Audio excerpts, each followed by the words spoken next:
Hello and good evening, Free Enterprise fans. Welcome to RPG Limit Break for FF4 FE Highway to the Zemus Zone Qualifier number 4. My name is moonblazewolf. I'm joined in the commentary booth tonight with Simbu, and we've got 4 runners for you tonight who are all already in a qualifying position after the first 3 qualifiers. We're going to have 6 total, so this is 4 of 6. We've got MarthSR, Poidrac, Mechalink, and rexxraul. So we're going to be seeing them all trying to maybe improve their positions tonight or even punch their tickets with a good performance. Simbu, do you want to go ahead and get everybody up to speed on the format a little bit? Sure. We've got our standard league flags tonight, so it's forge percent. You've got to find both the legend sword and the adamant, and then take it to Kokol's shop so that he can forge the crystal, and then you need some way of getting to Zeromus and to beat him. We do have the no adamants flag on, so no adamant armors to make your life easier, but everything else is pretty common things. Maybe one of the more interesting flags is the C and X, which means no early foo, no early edge, and not all characters are guaranteed. But otherwise, we have the standard T3, S2, standard key items with the moon and summon checks, so it'll be interesting. Yeah, exactly. So one of the things that really defines this format so far, it seems like, is the character pool. And we've got a Tella start tonight. So Tella is, to me anyway, a very interesting character to start the game with. He's also fairly useful at the end of the game as well, potentially. But in the middle, he's generally not so great, although he does still have some unique things that he can do. So we're going to have to see what kind of routing our racers do tonight, maybe to put that Tella to the best use possible, or also maybe to just, try to ditch the old man as soon as possible. Yeah, it's going to be interesting to see if people want to try to route in ordeals, or if they just want to use Tella as an exit bot until they're able to replace him with someone who's better. It's always he has a ton of utility. Didn't you use him for your D machine grind last week? I did indeed, yeah. Tella is very useful in certain situations because he does learn the weak spell after you can complete Mount Ordeals, and then he can help you get a big grind, or even some little mini grinds potentially. So the weak spell, if you find a Soma Drop item, you can give him those 9 missing mana points that he doesn't have in the vanilla game, so that he can cast Meteor. There's a lot of interesting things that you can do with Tella that can get you through some pretty unique spots.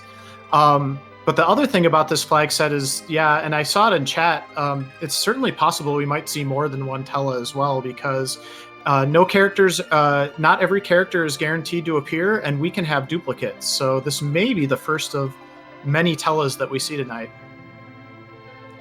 Yeah, it looks like we're having a little bit of trouble trying to get the race started here, but as soon as we get everyone ready, we'll be on our way. But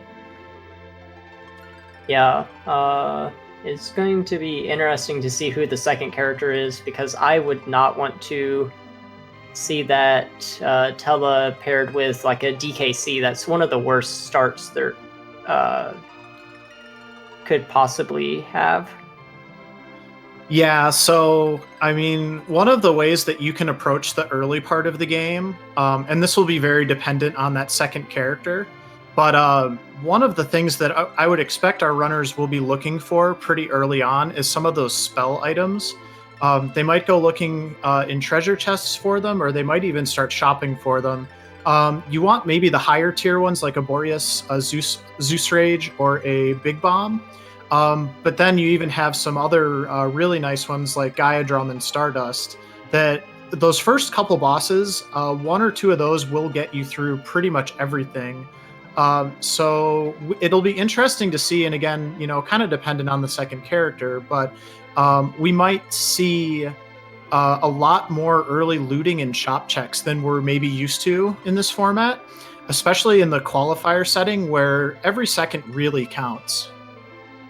Yeah, I definitely know that if you have something like an Eddie, a Rydia, a DKC, even sometimes a Rosa, that it can be really difficult to get off the ground and start running.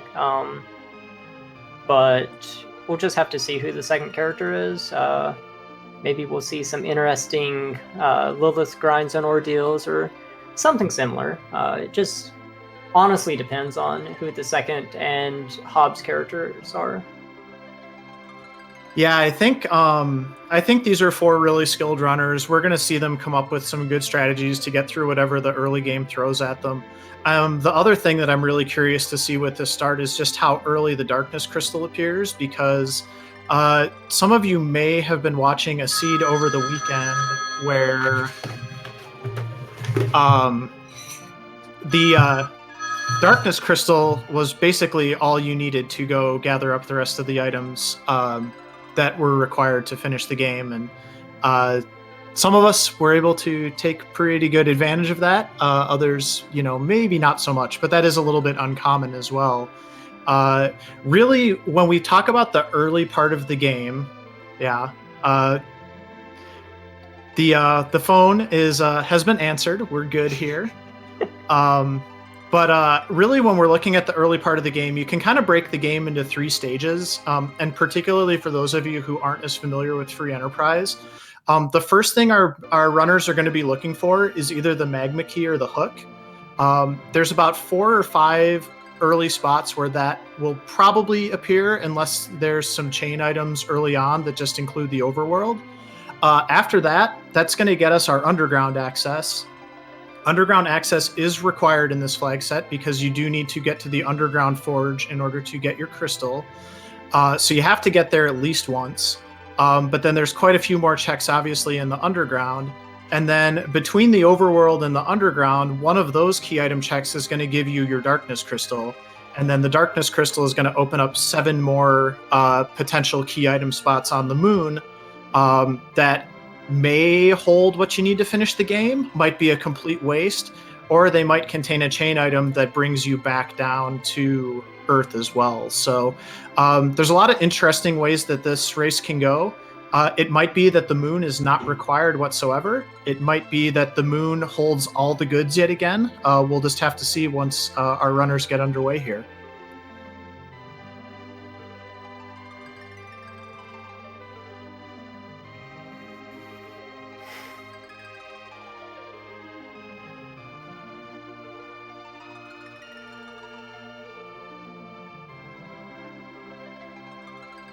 So Simbu, who would you want to see paired with your Tela to start here? I'm always happy to see a Sid or a Kane in these seeds, because it's likely that you can find a good axe, and after that, the seed is fairly open. But even a Yang can usually get the job done, depending on what equipment you have. At least he will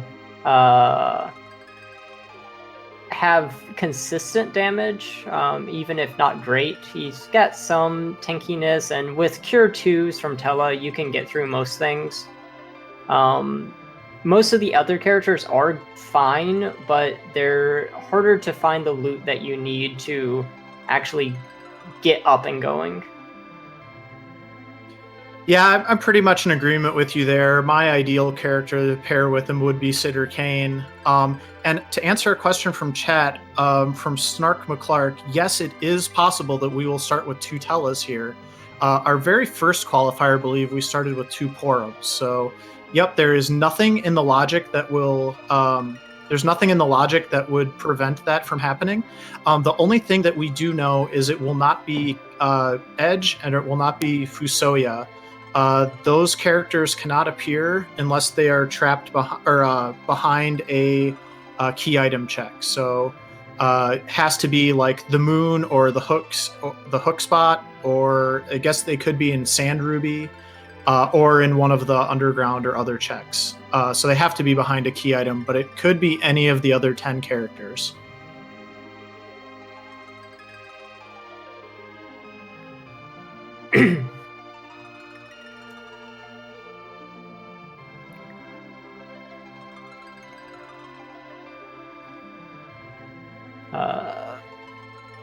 I would also love to see a Palom start, though, as a member of the Quake Kids or Mighty Quacks. It's always nice to see Quake Kid, because if we can just get through Antlion, then the seed's pretty free. Sometimes that's not the easiest thing in the world, though, like a Valvalis or something at Antlion would not be nice. Yeah, I'm always partial to a Palom start as well. I think strategically the most interesting start that I can think of would honestly be Tella paired with Cecil.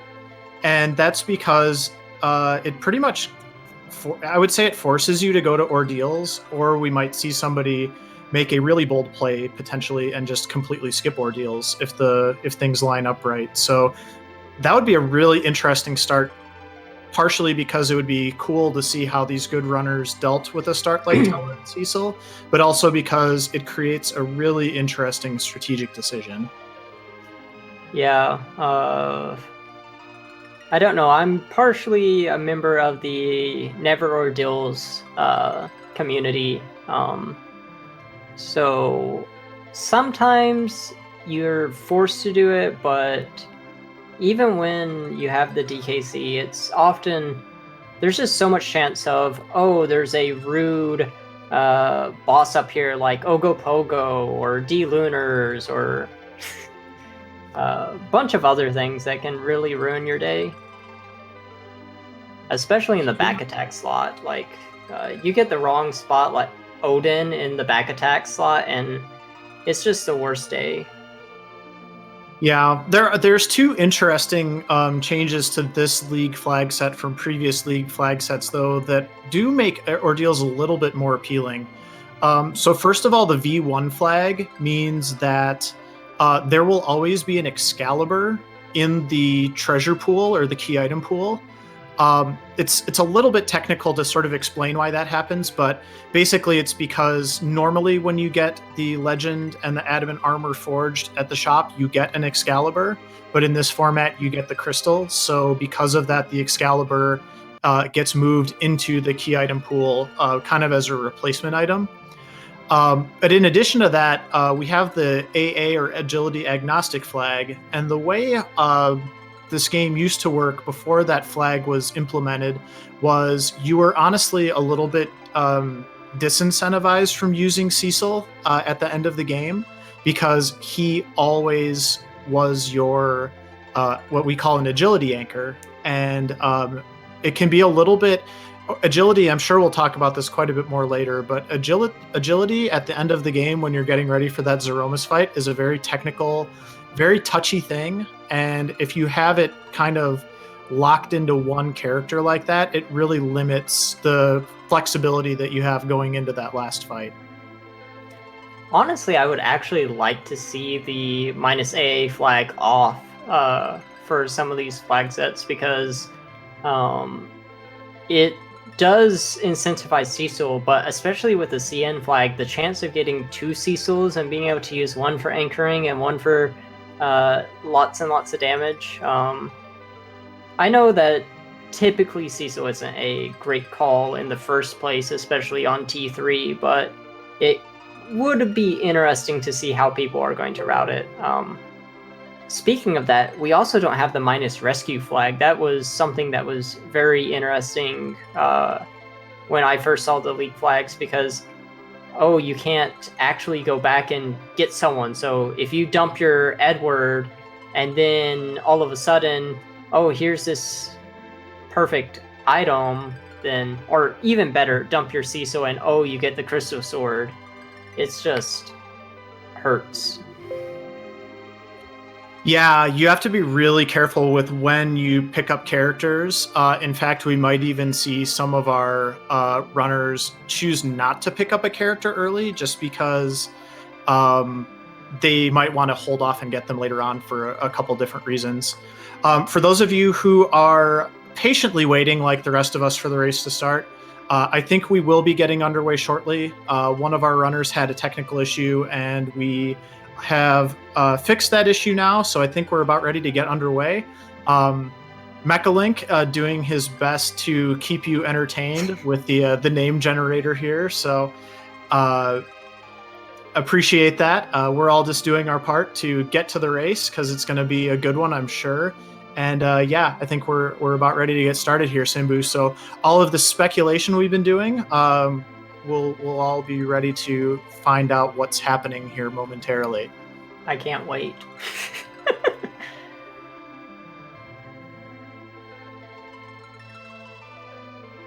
Indeed. Mechalink just getting that telename locked in finally. And I think now, yep, here we go.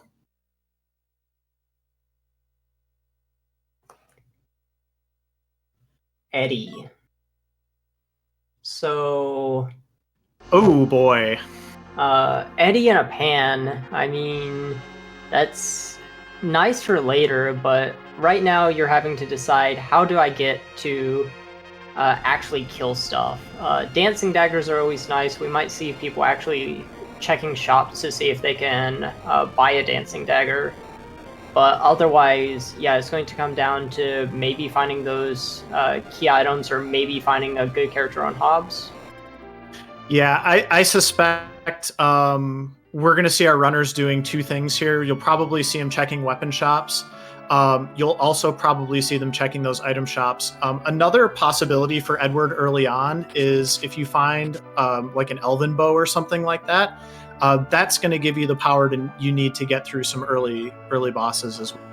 Yeah, and we see the elements fight guarding Rosa, so we do have what looks like easy access to a Rosa. We'll have to see who the second boss is later. Poidrac making the interesting play to go straight to Toria. I'm surprised that I guess he's about to exit out.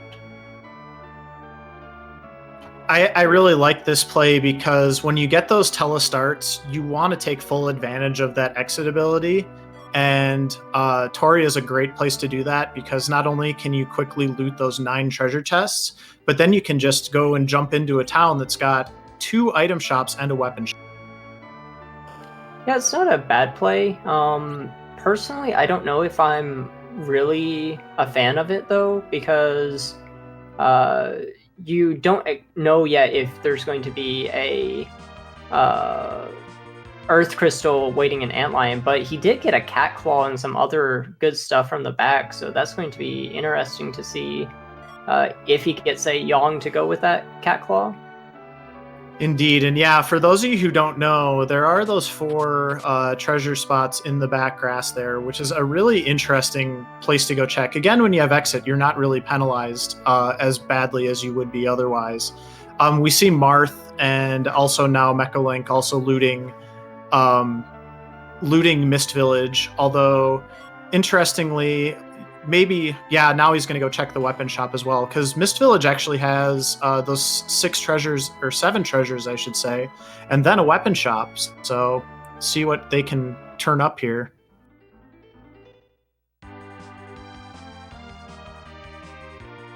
And M. Mullen 1980, Free Enterprise is the open world randomizer version of Final Fantasy IV. So you're going to see our racers tonight gathering up key items, building a party, and then going on to defeat Zeromus. The progression in order to get to all those things is randomized. So we'll see how quickly some of our runners can solve this night's puzzle. Yeah, we're basically doing our standard loot everything on the overworld. I did just see a Gaia drum on Marth's screen and a Moonveil, so he's got some pretty decent items. It's just, how long do you want to hold on to those things? Because a Moonveil can get you through almost any fight in the game, and a Gaia drum could be really useful against, say, the Calbrana dolls or something. So...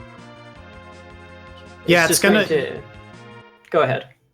I was just gonna say, like, there's certain bosses that you really want to see early on here, and yeah, I am not surprised to see Marth running to check the Hob spot first, because not only might you find an easy boss to get a little bit of XP, but you might find a good character that just completely turns this thing around here.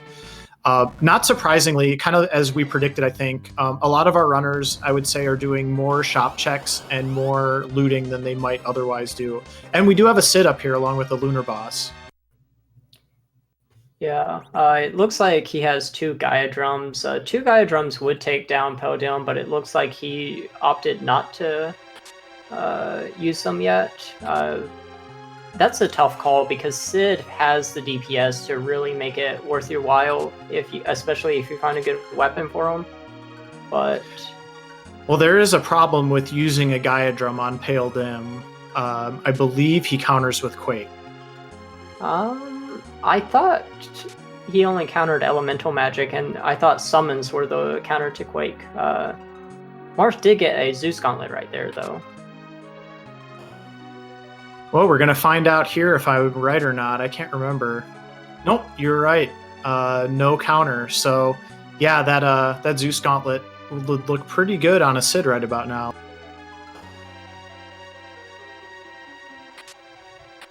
Poidrac going and checking the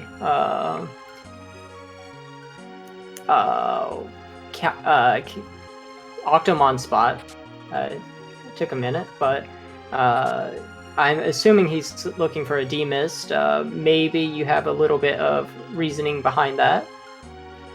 I know a thing or two about finding an early demist, but to be honest, I would not be checking that waterway spot. It's deceptively difficult, especially this early.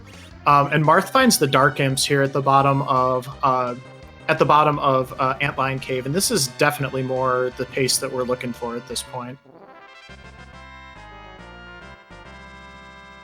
Yeah, Dark Imps are pretty easy, split HP. It's kind of ugly to, 1, get the hook from them, and 2, having to waste one of your Gaia drums on a lower HP spot.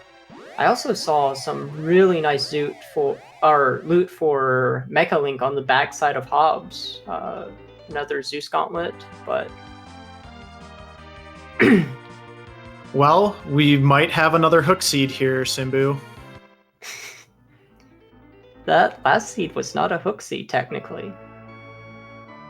It was an optional hook seed. But yeah, do you want to just to kind of elaborate on what that means? Because I think chat's freaking out more or less right now, and if you're not as familiar with the game, you might not know why. We've got 2 ways to get underground. One of them is the magma key, which you kind of just throw down the well in the village of Agart, and it opens up a nice, clean, free path to the underground for you. And then option B is finding the hook. And the hook requires you to beat 2 bosses going through Cave Eblin into Upper Babel. Those bosses, the game intends you to generally fight, I believe, around level 30 or so. So, when you're early on in the race and that's your route to the underground, sometimes things get a little bit frustrating. Yeah, but one of the best things about finding an early hook seed is that's actually your first chance of getting access to a Fu or Edge.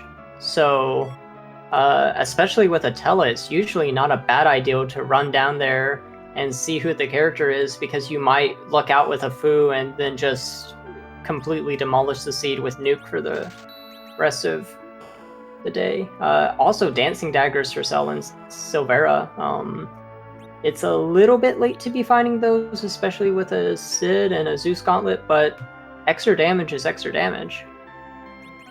Yeah, I mean, Dancing Dagger is generally a decent option for, maybe the first 30 minutes or so of your run. So I'm sure we're still going to see Marth get some utility out of it. But yeah, I would be, and I suspect what he is doing as well is just doing a little bit more shopping, doing a little bit more checking, and then, it looks like he's going to go back to Hobbs here to pick up that cane, but I suspect we're going to see people getting underground to check for that hook character pretty quickly. Yeah, I mean, it makes sense to come up here and get Sid. With the Dancing Dagger, this is a very free fight. So... Yeah, this should be pretty academic here. Pale Dim's not going to really do much. He does counter physical attacks with slow, but he's not going to do anything in response to a Dancing Dagger, which is technically a magic attack. And we have Mechalink going into Fabul, so we might finally get to see the boss over here. Let's see here. Life Potions for sale, one of the best items in the game. Yep, those are obviously useful for bringing your own characters back up, but they also allow you to do something called a life glitch that you might see in some of the fights later on in the race.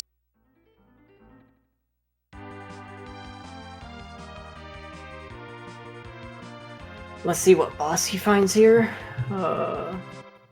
Chat calling out a Golbez or Mega Sister, so chat does not like these runners tonight. I think chat wants to see them suffer for their pleasure. Ruby is not too bad, but I do question trying to physically attack him. I suspect we'll see at least one of our runners use a Blizzard item if they haven't sold them, because those are hit point based, and with Sid, I believe it would actually just one-shot Ruby. So something to keep an eye out for is like a nice little techie play here, because I know a few people, I saw them in pretty much everybody's inventory, so they must have gotten them out of one of the early looting spots. Yeah, typically Blizzard spell or any of the HP-based items will do half of your HP and damage, but because Ruby is weak to ice, I think it would actually do 4 times that, so twice Sid's HP. I don't think it's quite a one-shot. Oh, there on Marth's screen, yeah, he just got the one-shot, so very easy way to cheese the fight. I mean, and you're going to see that time difference right away because Marth was lagging behind maybe a little bit just because he took a detour before going to get Sid, but now he's right back in the front position if we're just kind of looking at these runners. By the way, there are more people running this race than just these 4 folks for you tonight. We've got about 41 or 42 total that are running the seed right now, and these are just our 4 featured racers.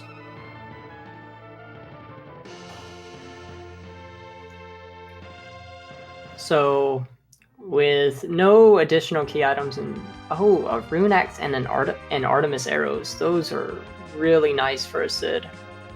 But overall, it looks like Marth is deciding to head up Ordeals, going to strengthen his Tela and trying to avoid the hook seed. I'm really curious to which of our runners, if any, are actually going to go check that hook character. It's kind of one of those situations where even me personally, I don't really like this party, and I would really prefer to try to get something else before going to all of these different checks. I don't disagree. The one thing I would say is it's pretty likely that you're going to end up doing Ordeals anyway, just to get Tela his extra spells. And with Sid rocking a Rune Axe and a Zeus Gauntlet, I'm not really scared of anything here, other than maybe something that's just going to be rude regardless of your party.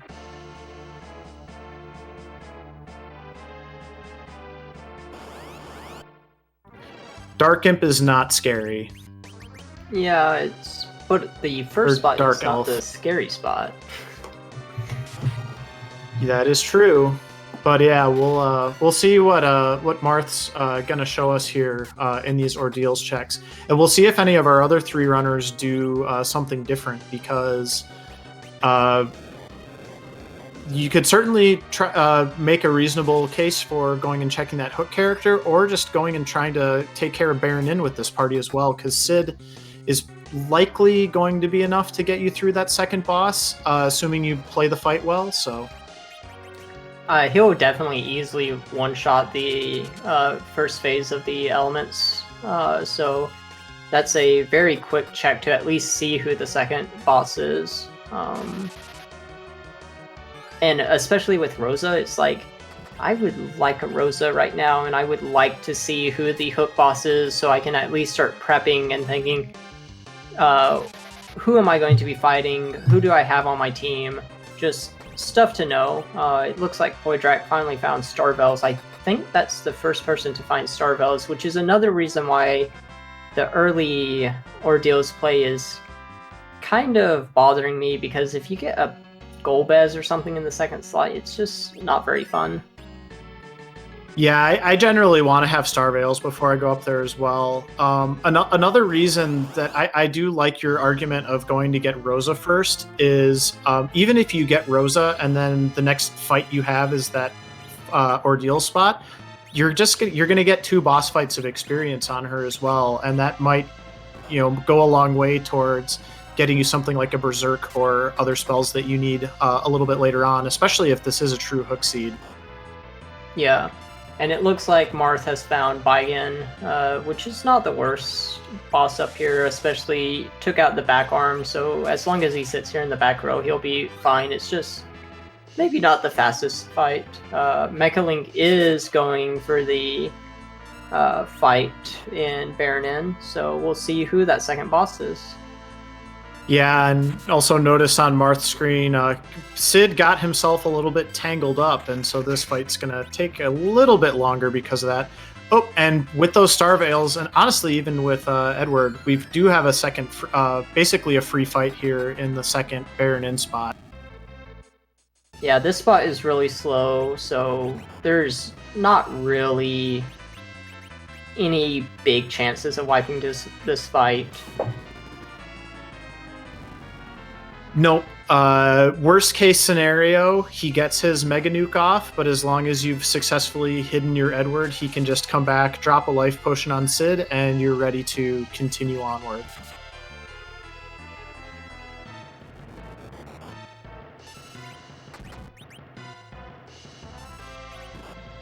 Poidrac, I think he's been spending a lot of time looting a little bit more than everyone else, so he's finally going to Fabul to find his Drain Spear. And it does look like Mechalink got nuked, but life potions and everything's okay again. He's just a little crispy. He'll be okay. And yeah, like we were saying, Marth's still doing this Baigen fight here. It's definitely taking a little bit longer. He doesn't have that rune axe, I noticed. And he's also, it's just taking a little longer for a couple different reasons, I think. But yeah, and then we got the package here from Baronin. I would not be surprised to see Mechalink go and check the package spot just to at least see what the character is. Yeah, I would definitely be checking package, and again, I'm of the mind that I'm surprised no one has checked the hook yet, because yes, Ordeals is nice, but you really want to know if you need to do Ordeals or not before, I'm of the mind that it's easy to skip Ordeals if it's the right boss. You want to know what boss you're going to go before you do all this routing and try to figure out what you have to do. Yeah, it's definitely not automatic for sure. And yeah, like you said, Martha's going to get those spells on his Tele here, but he only got a White Spear, so that's not a key item. It's not anything we need to complete the game, and hopefully he'll find a Kain at some point who can put that White Spear to good use.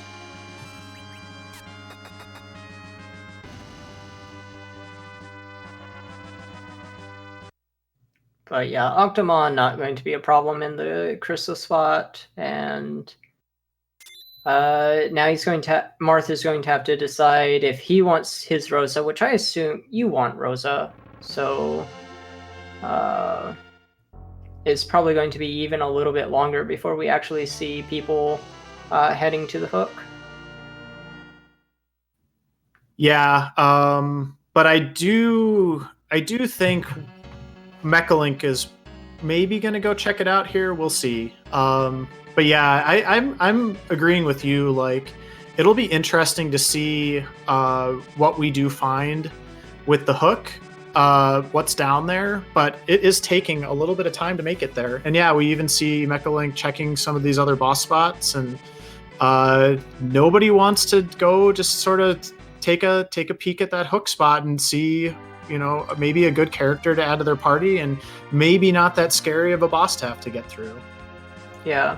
I mean, everyone right now is playing really safe. The hook is a very scary route, but I mean, these are your qualifiers. This is the chance where you can take a big risk and go dive the hook early and get to the underground and not strike out on ordeals. And I don't know, I personally like making those plays in a seat like this in a qualifying setting where, oh yeah, I might actually get a very good time just because I was willing to risk it and found King and Queen Eblon sitting down there, mecha playing the fake out, dropping off the hovercraft but not going yet.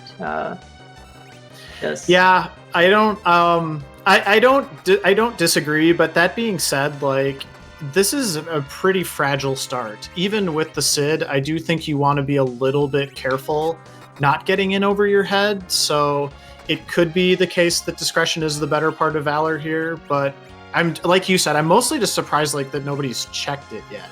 Because another thing is, like, let's say it's Fu down there.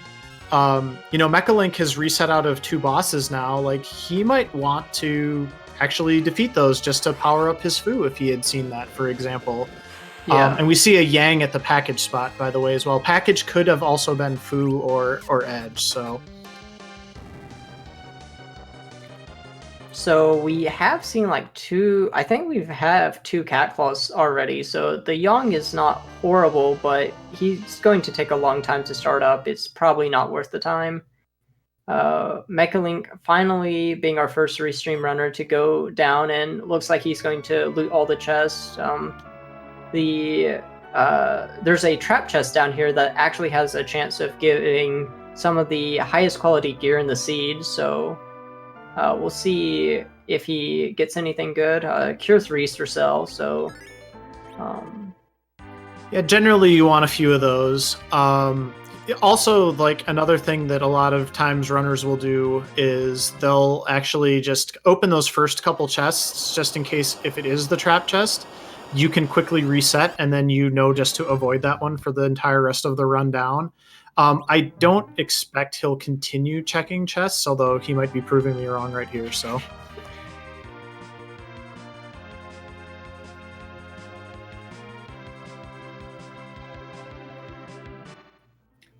We see Poidrac finally looting Baron, by the way, as well, since he took a pass on that at the beginning of the game.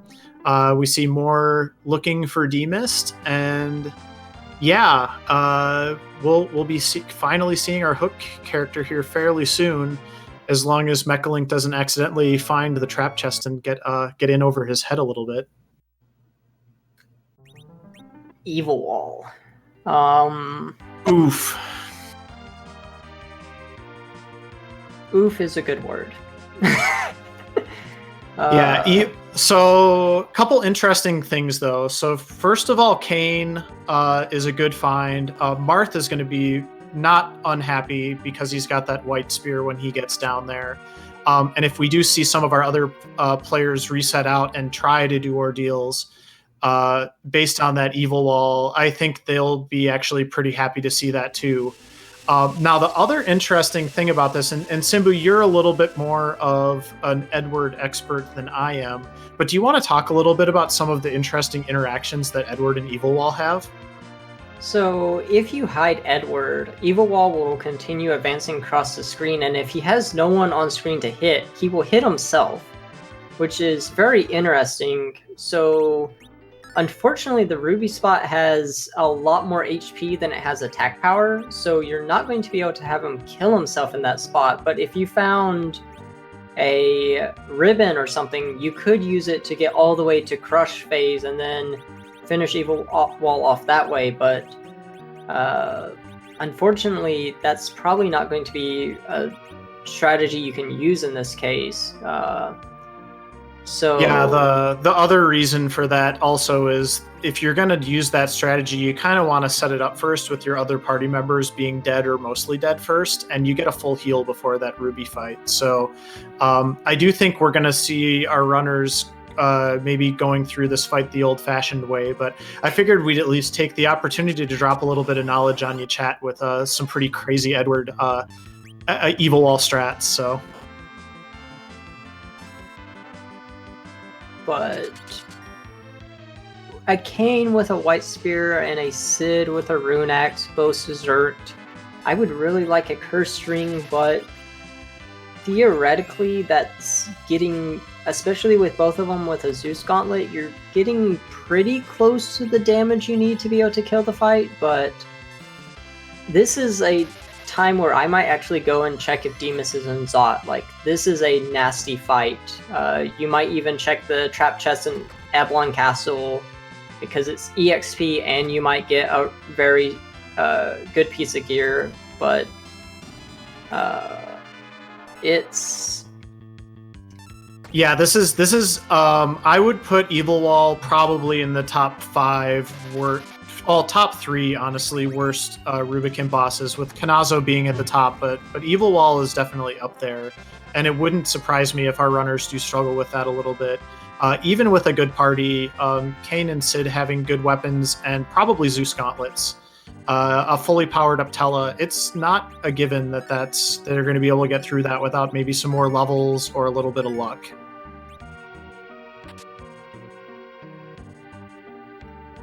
I don't know if I'm crazy enough to go looking for Demist in like the Zot spot, like Simbu said, but I would probably be resigning myself to the fact that I might need to grind some random encounters in Upper Babel in order to get through it.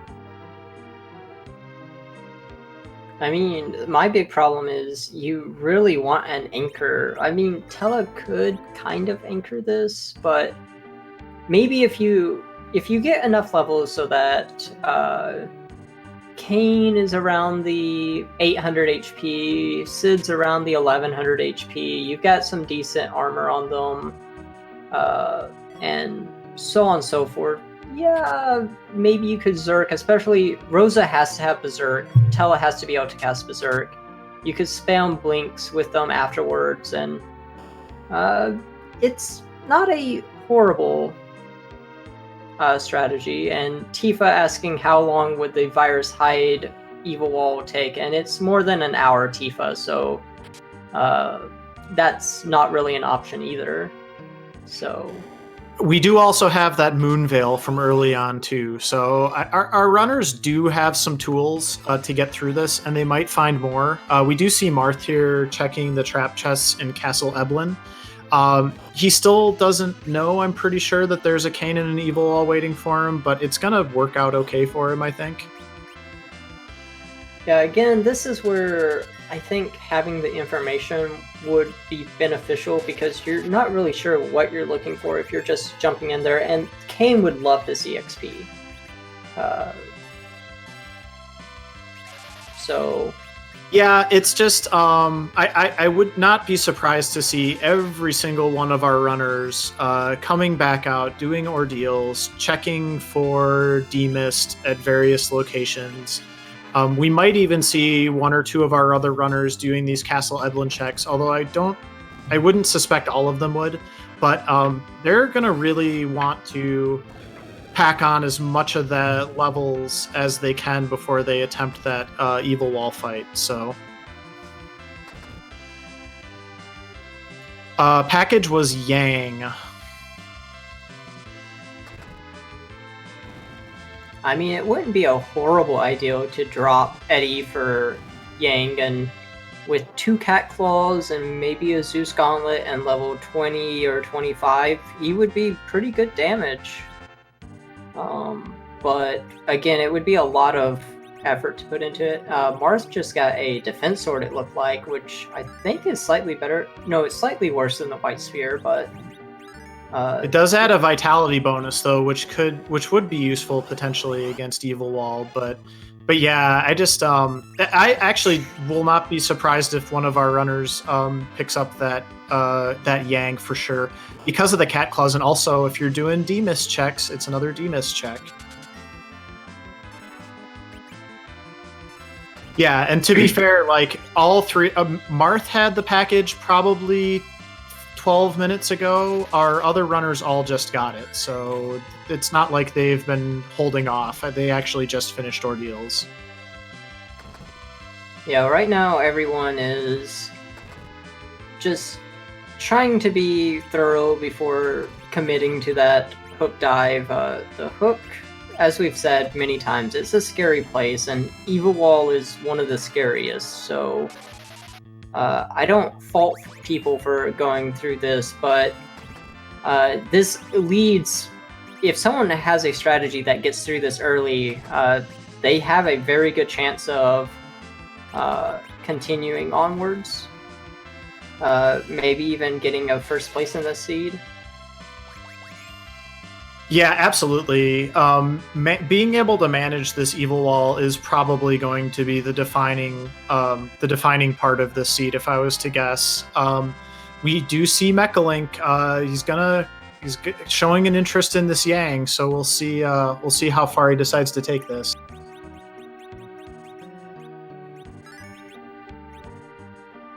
Meanwhile, Poidrac finally deciding to come down here and check out the hook route, so we'll see how he reacts to Evil Wall being down here. But I'm just looking at inventories right now, and yeah, we have Cat Claws, we have Zeus Gauntlets, we've got a lot of good stuff. It's just, it's going to be Evil Wall is one of those things where it's very particular. Either you have enough damage or you don't. It's almost purely a DPS race, and not much else you can do about it.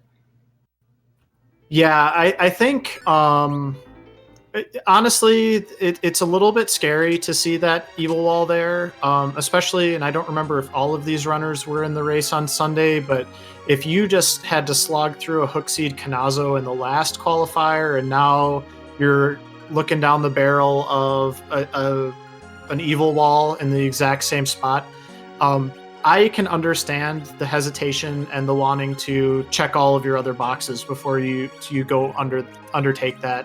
That being said, there is a huge advantage to getting through as early as possible. So hopefully they will all make it through smoothly. We see Golbez at the Baron Inn, or at the Kaipo Inn. That's not great. And this is why sometimes we don't like checking the package. Trollbez is going to take up your entire day just because he can.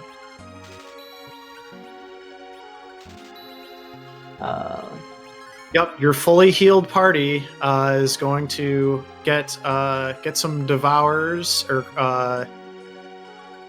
what does he call it? How does he eat you? I forget. Is it not demolish?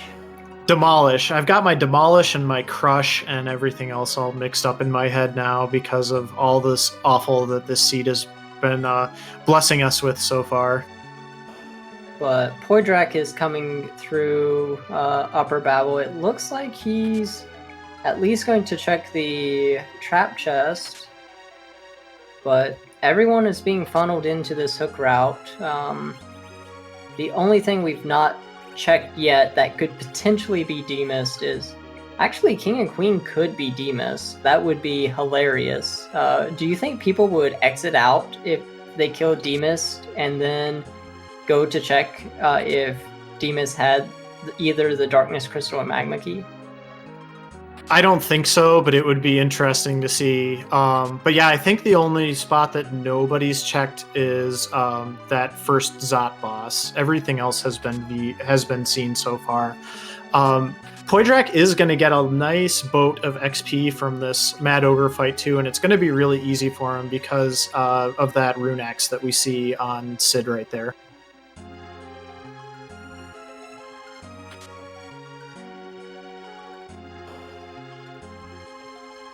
I'm interested to see which item this is going to be, because get his boatload of EXP, and now if he gets something else big, that could really just have set him up to a diamond armor. Not the greatest, but I mean, it's not great, Simbu. You don't have to sugarcoat that one. It's disappointment.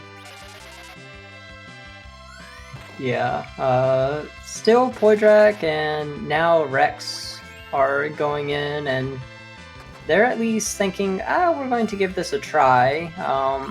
I'm interested in seeing what the first boss is, because the first boss is going to hit really hard physically, and then Evil Wall is just honestly a countdown. It's like Bahamut, except there's no way of avoiding it.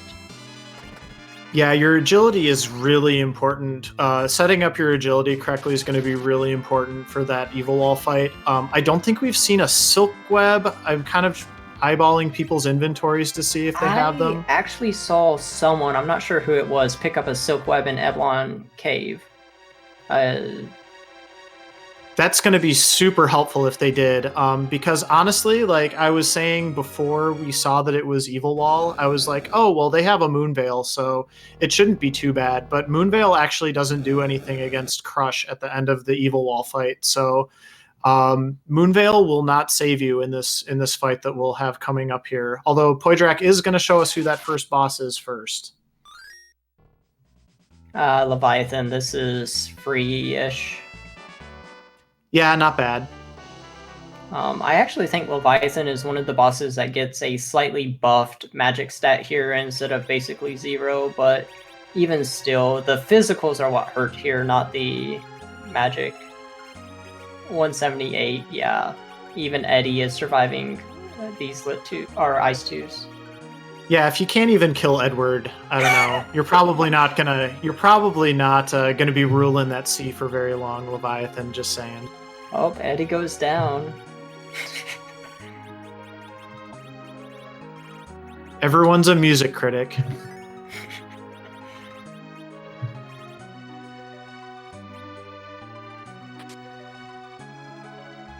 So we see Mechalink is still scared and deciding to loot Eblon Castle. I think we've seen all of the checks of Eblon Castle, and so far we've not seen any ribbons. So really, I think the only thing we've not seen any of is Zot. We haven't seen anyone check the Flame Dog chest or the first boss in Zot. Yeah, and I don't suspect we will either, just because I think we're kind of locked in here now. Poidrac gets to that Evil Wall fight. I'm curious to kind of see what his setup looks like here. I wonder if he's going to just try to go for it or preemptively do some more grinding. Also curious to see what he decides to do with his agility situation, because looking at his party right now, I don't think I would be comfortable taking the party into the Evil Wall fight. So I would probably just be grinding some XP here first, but we'll see what he decides to do. What concerns me is his Rosa actually doesn't have Berserk yet, so this is not going to be... He can't get Berserks up as quickly, and that's going to be very important in this fight. You want to get your Berserks and probably your Blinks up as quickly as possible, because this is a DPS race, and the best way to DPS race is get as many Berserks and Blinks up as possible. Yeah, I mean, and another thing he could just be doing here is a lot of times with this spot, you guys kind of want to get one fight to sort of get a baseline for how screwed you are, frankly, and then maybe, try again afterwards. So we'll see how long. I don't think this is going to last particularly long, and then he'll have a better idea of what he truly needs to do to actually get through the spot. Yeah. So, Sid's not dying.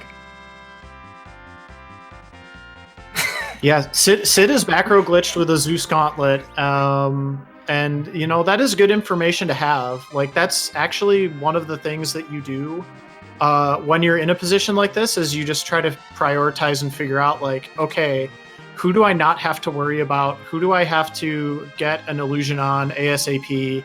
how fast are my characters going? You know, what order are they going in? You know, different things like that. So this doesn't look terrible, but he's really not doing any damage at this point. So I think he's gonna need to figure out a way to get those berserks on right away, and then figure out how to keep Kane alive, because Sid's gonna be fine, but he's gonna get crushed, and he can't do it by himself. So yeah, honestly, I would probably have Tella in the middle. I think he's a little bit lower in agility, and honestly, you're just trying to... You need as much armor on and luck on Rosa and Tella as possible, so that they can get berserks on Sid and Kane, and that will give you the extra time to actually get through this fight. But here's Crush. It's over. I'm sorry. Yeah, it's you know, you got to feel it out the first time. I don't feel like Poidrac did anything wrong here by any stretch of the imagination. And yeah, it was kind of answered in chat, but the back row glitch, Sid is doing full damage from the back row right now, and it's because he equipped a long range weapon at one point and then unequipped it. And when you do that, the game doesn't take that status away from you, so you just keep your ability to attack from the back row the whole time. Another thing I would probably try in this situation, Simbu, is because Sid seemed like he was tanking some of those fights like a champ, I would probably want him in the front row. Although at the same time, I don't know if there's a better option for somebody else to put in the front row or in the back row either. One interesting thing I did just spot on Mechalink's stream is he picked up a Dwarf Axe out of Castle Eblin. We were just talking about the back row glitch. Dwarf Axe is the only item in the game that will give Kane the back row glitch. So he does have the ability to now put Kane and Sid in the back row, where they will be a little bit safer in this evil wall fight. Even more important than that is you also have a -5 agility comes with the Dwarf Axe. So you could put that on Sid and maybe give your Rosa and your Tella more time to cast Berserk, because they will be faster. Unfortunately, that also means that Sid's going to be a little bit slower, so he's not going to do as much damage, but I think Kane can do most of your damage if you can get things to go through. Like, you just need to get a good setup on the evil wall, and then you can actually start doing some damage. Yeah, like the first couple turns of the fight are just so important, because you really just want to get off to a good start with those berserks, and then ideally getting a blink on at least one of your healers as well. And you got to feel like if you can do that, you're at least giving yourself a chance. But yeah, it looks like everyone has pretty much resigned to their fate, and they are all funneling to Evil Wall, and it's just going to be a question of who's able to get through this wall first. Yeah, exactly. And I mean, I really hope we don't see our runners, you'll have to forgive me, but beating their heads against this wall for too long here. And I think Invin mentioned it earlier, but grinding here in Upper Babel is a very decent choice. You can get a lot more Mad Ogres and stuff in the random encounters, and it's pretty good EXP. As we stated earlier, you are supposed to be around level 30 when you're coming through here, so the EXP is scaled as such. It's very good catch-up EXP if you're trying to overcome a really tough Ruby boss. Yeah, like if I tried this for the first time and I just got routed the way, and again, no disrespect, but a couple of our runners have been, I would just automatically be going and turning. You can turn on the encounters in your menu, random encounters, and then I would be just hitting a couple of those random encounters, getting 3 or 4 more levels on each of my party members just to increase their survivability a little bit. Because it's probably in all likelihood what most of our runners are going to have to do to get through this fight.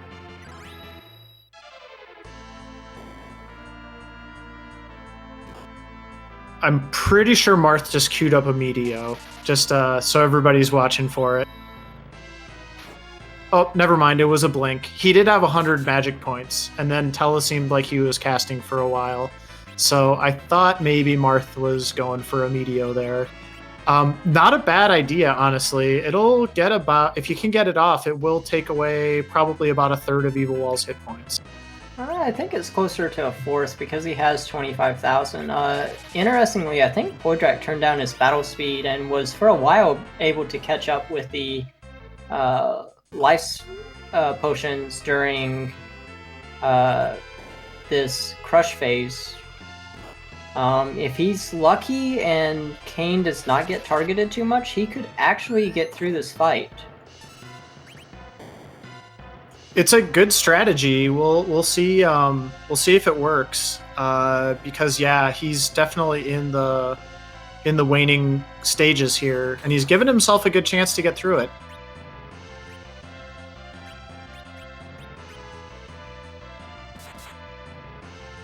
But yeah, this is the power of keeping your slowest member in the middle. It allows everyone to act very, very quickly, and you're able to keep up with this fast wall and just use your life potions as you get them. Yeah, I would also be dropping a Berserk on Sid also here, but hopefully he'll be able to finish it off with just Kane. Berserk on Sid would be nice. The only question in that scenario is, what if crushes fall wrong and you accidentally have too many people go down? But it looks like it's definitely a safer way to go. Managed, though. Well, he has it really well managed right now because Kane hasn't gotten hit with crush yet. Yeah, if Kane goes down, it gets kind of dicey. We'll just have to see. And there goes down the wall. So well done by Poidrac there. That was really, really impressive. Good job from him. We'll see how the rest of our runners choose to handle this fight now. But Poidrac's going to give us our first view of the underground here momentarily. So we have the pan. It stands to reason that most people are going to go straight to Yong and get the item from the Silts and then go get 2 from Sheila. Where would you be going next? To be honest with this party, I would say I would probably want to do Dwarf Castle relatively early just to maybe get another character. But other than that, you know, Feymarch has another free item, so that would be fine. A little bit more information. I'll be curious to ask Poidrac at the end of the race how good he felt about like the time that he got underground, because that can also dictate quite a bit of how you handle this next maybe 15 minutes or so. Because I'm totally in agreement with you. I'm sure we're going to see him do the pan first, and you know that might open up some other different possibilities as well. But if you feel like you're ahead, you might want to do something like a Dwarf Castle, which is a little bit slower, but it's going to net you another character, just because over the rest of the race that might really pay off for you. And Moo Money was asking why Poidrac used the pause at the end of the race, or end of the fight. I'm not sure the exact specifics of it, and maybe someone in chat can correct me, but supposedly pausing and trying to run away from the enemy will cause the crumble animation to go a little bit faster. I don't know exactly how much it affects it, but it's just a nice little technique that some people try, and it looks like Marth got the swag Meteo kill on Evil Wall, so that was swagalicious by Marth there. Yeah, he did have the Meteo coming through there in the clutch, so nicely done by him.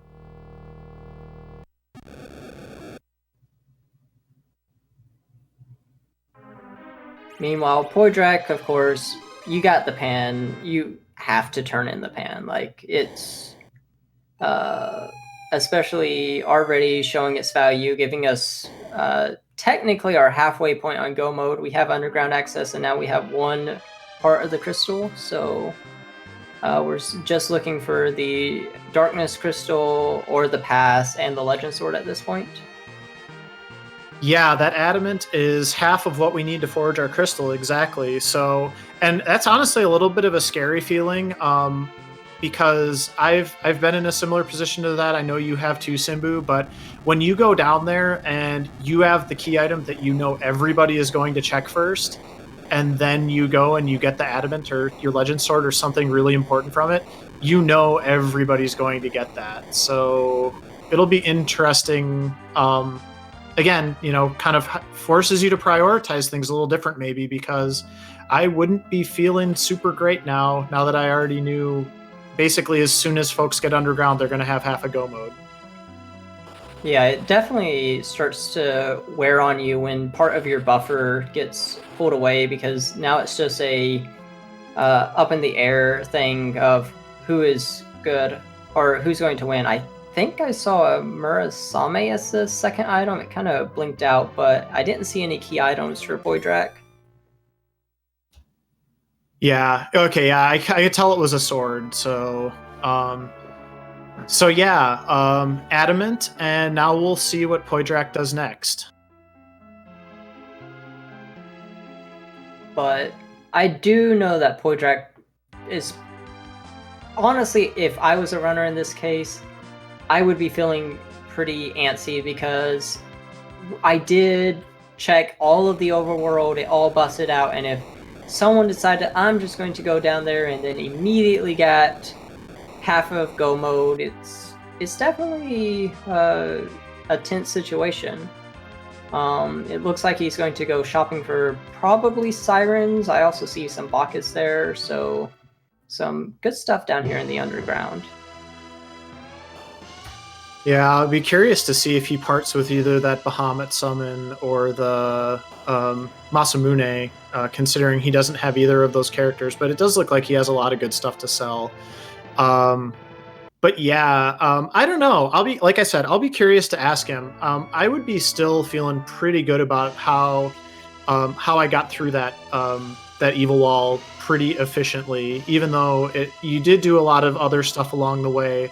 But I would also feel like most people probably put that off as long as possible. So I wouldn't feel too bad if I was Poidrac right now. Although I would be a little bit uncomfortable due to the adamant right away. And our job dwarf tonight is... he's a farmhand. Farming in the underground. I don't know how that works, but... they farm rocks or something. You can farm rocks, right? People have rock gardens, right? That's what I hear. Yeah, mushrooms. I like that.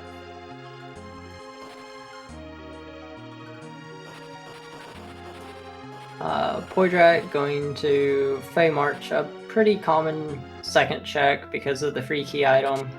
I think I would have checked the dwarf item shop first, or maybe I missed him checking it, just in case I could get sirens and maybe get a couple more levels. I missed what it was on Mar's screen, but I'll see it here on Poidrac's screen in here in just a second.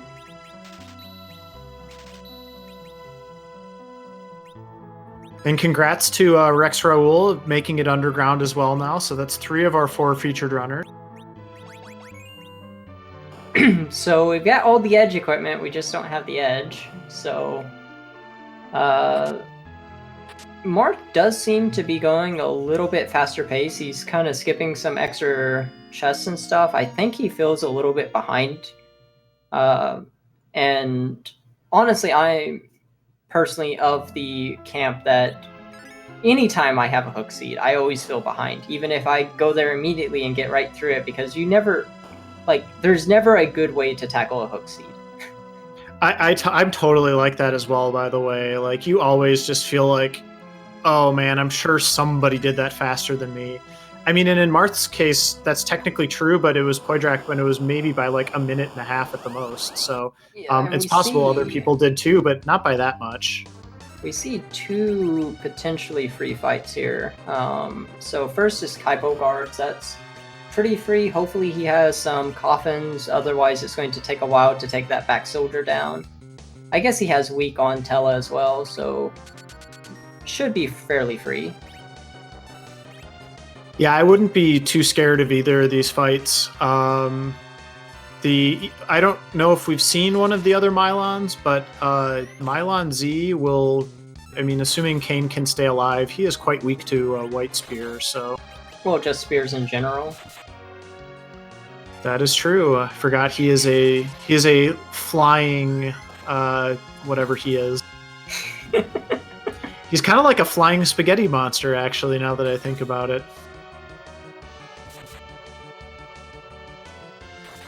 But then the other Mylon fight, just regular Mylon, with Hourglasses it's fairly free because you can just Hourglass the zombies and then take your time. But it's a little bit slow because you have all the lit one counters and you can't zerk up as well. Yeah, and we see Marth. I mean, he'll finish this officer off fast enough, but there's certainly, maybe some other options that would go a little bit faster than this. We'll see what Poidrac decides to employ. Meanwhile, Rex appears to be doing a 100% loot of Dwarf Castle, including the underground path area. So we're going to see a lot of what is waiting in Dwarf Castle. And if he goes and checks the key item as well, and that's something, and Fame Arch is nothing, he might be in pretty good shape after that.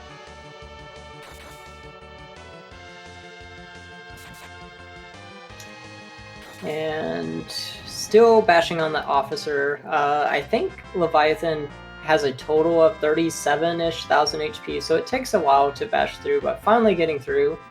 We'll see what the key item is.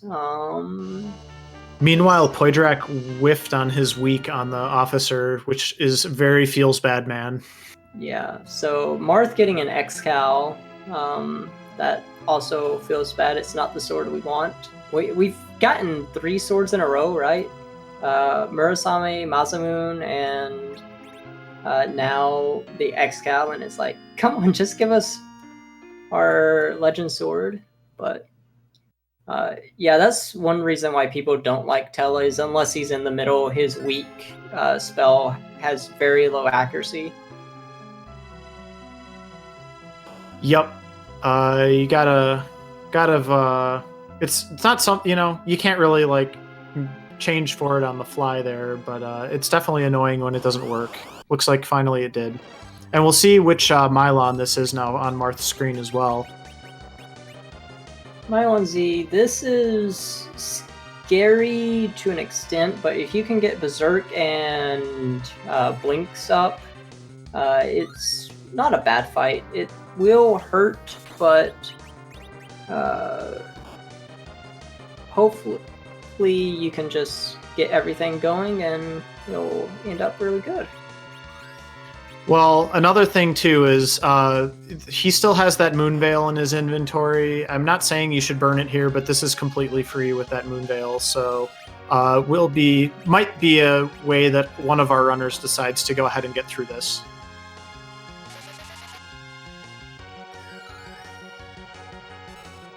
And Mechalink finally getting through his evil wall.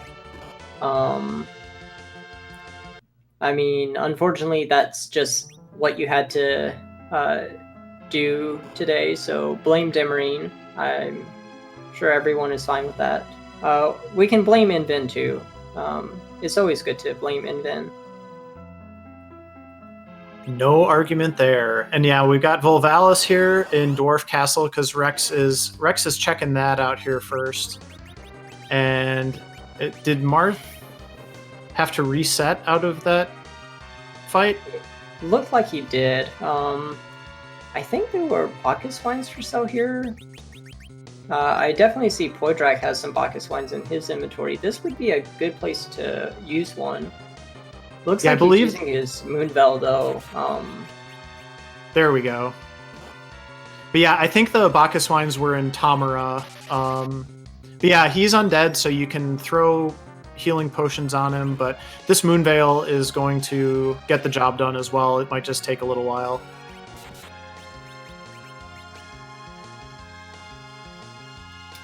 Meanwhile, Rex is working through his Valvalis. It'll take a while, but this spot is pretty slow, so you don't have the usual problems with Valvalis here, especially with a cane. By this point, your characters are strong enough that you don't really have to worry about Val's physical defense.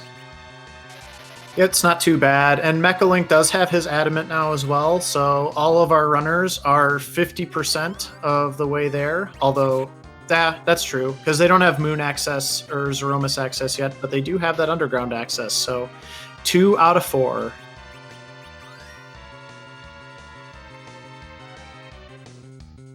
And Marth is just grinding down that Mylon Z. It shouldn't take too long to get through this. I don't know if the Cure 3 potions are actually worth using here if you're going to use your Moon Veil too, but he gets through it, so... And his reward... there comes a point with seeds like this where you just have to rage a little bit, so... Yeah, and he gets the spoon, which is completely useless unless he finds an edge. We do not have the spoon word flag on, so... unfortunately, not very much value here. But what if he has to fight a bowl of cereal or ice cream or something? Then I hope he has edge to help him out. Meanwhile, Rex... Everyone looking at Edward. Edward looking confused because the spoon flag's not on. Rex getting his foo to fight CPU, so could be a lot of value here in Dwarf Castle. Yeah, that was my call. Like I said, when we came under here, I was like, oof, I would maybe be looking to go to Dwarf Castle and upgrade my party, and Foo is the upgrade we all were hoping for.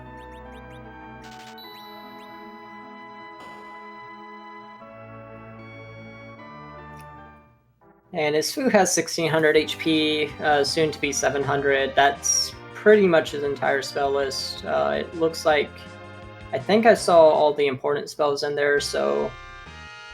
I don't know why he's going for Meteor here. Quake would easily send the CPU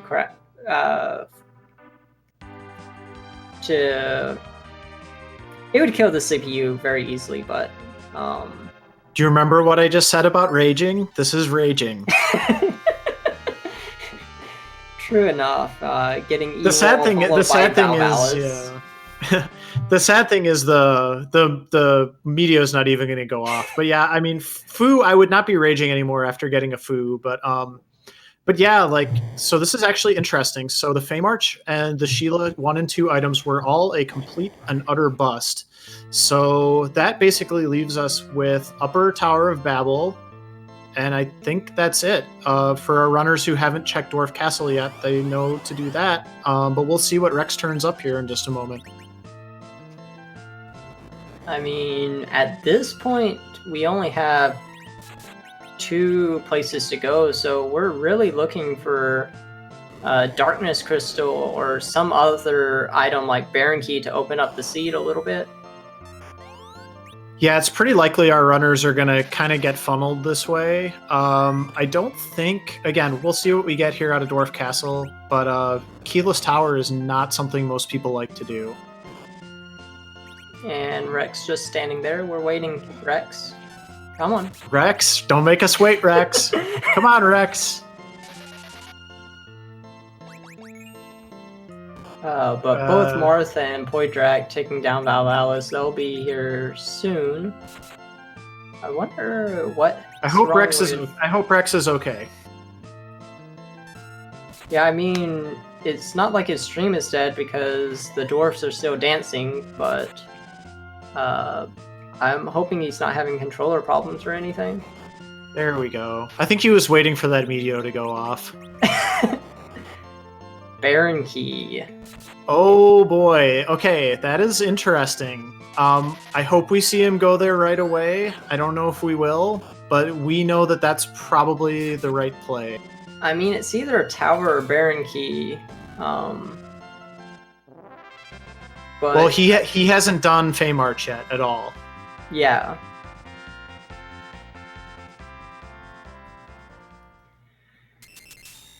But yeah, this is pretty interesting. I'm not completely opposed to Keyless Tower. By the way, when our runners were coming down, did we see who the tower boss was? It was a moon boss, so it could be Wyvern. Okay, that would make me less inclined to go up there then. Yeah, it could be Wyvern, it could be Ogopogo, it could be a lot of not very nice things. But who's going to make the Galaxy Brain play and do Keyless Tower instead of Baron Inn or Baron Castle? We'll have to see. Because Marth using Quake, getting through CPU pretty quickly. Is Poidrac also going for the Meteor strats?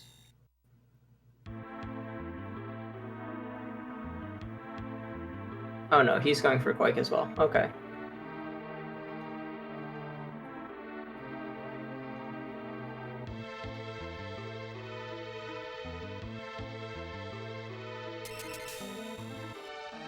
Yeah, we do see Rex scurrying over to Feymarch, which I assume, like our other runners, he's going to be comfortable enough to take on those bosses, especially now that he has Fu now. So I think Baron's going to have to wait for him. And meanwhile, we're going to have Marth and Poidrac picking up their Baron key, and we'll see what they decide to do with it. Almost in lockstep, actually. They're right on each other's heels at the moment. Yeah, I think they've both been to Feymarch. I don't think Poidrac fought the Mylon for the spoon, but maybe we'll see some route divergence for the first time in a while. Well, we're going to get to see something new regardless, so that's exciting.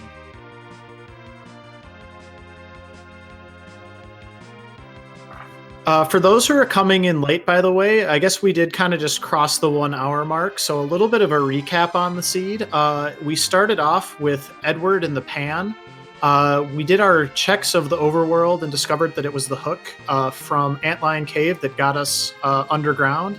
I think all of our runners did end up clearing the rest of the overworld that was available to them. And then now we are all tackling the underground in our own ways. And we do see that route divergence that we were just wondering about, Simbu. Yeah, so personally, I think Poidrac has the better play because Baron is a lot safer than Lunar Boss Tower, but I can't fault Marth for going up here because I think a lot of people are going to go to Baron, so this is where you make the gamble, and if you're right, hooray. If you're wrong, then that's just how it happens sometimes. Yeah, it's not a bad play. The only reason I would, like, if it was me, even if I was feeling a little bit behind, I would probably do what Poidrac is doing, and that's because we know that we only need one more item to forge our crystal, and and then the darkness crystal is also a very, very likely going to be one of these 3 spots. So I want that darkness crystal in my hand ASAP. I want to go to the spot where I think it's more likely that I'm going to find the next thing that I need to keep going. Yeah. And we do find the D-Lunars up here. I'm kind of curious why he's not casting any spells. I think he's going to go for Lunar Frog strats, which I don't think you need to use Lunar Frog strats here, but in fact, does he even have any Star Bells? I don't see any Star Bells in his inventory. Well, I think he'll be able to, put this fight behind him in one way or another here, hopefully. If he manages to get wall off with Fu quick enough, maybe, but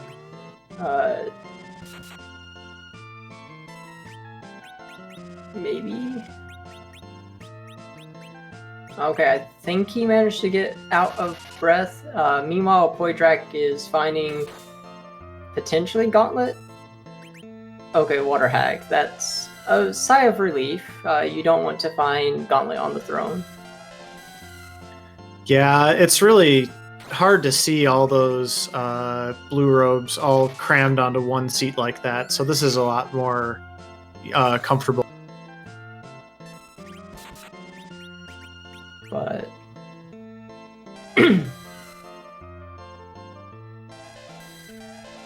yeah, Marth is gonna have a little bit of trouble with these D-Lunars. They do have quite a bit of HP, but since it's split between them, it's not going to be too bad. Approximately 8,000 apiece, but yeah, and those virus spells aren't going to do too much damage. So as long as he keeps his hit points up, he's going to be fine. I think the issue is mainly just that it would be more efficient to do it in other ways, but he gets through it with no problem. We see a Rosa as our character waiting for us in Baron Castle, so do we want 2 Rosas? Let's find out. Yes, we do. I mean, Rosa over Eddie, yeah, I can see that. I missed what Marth got. I looked away for a second. But I see must have been the rat. Pointed the rat tail, so. Well, again, not. I mean, I would be happy to go up there and find that. It's potentially awkward if rat tail leads into nothing, but you're not feeling bad about the play at the moment. What if rat tail gives you tower key? I mean, I think another potentially interesting play we'll see, but if Rat Tail gives you one of the remaining items that we need to finish the game, and then tower key is on the moon, or tower keys in the pot in Baron Inn, well, never mind that. I won't continue speculating further.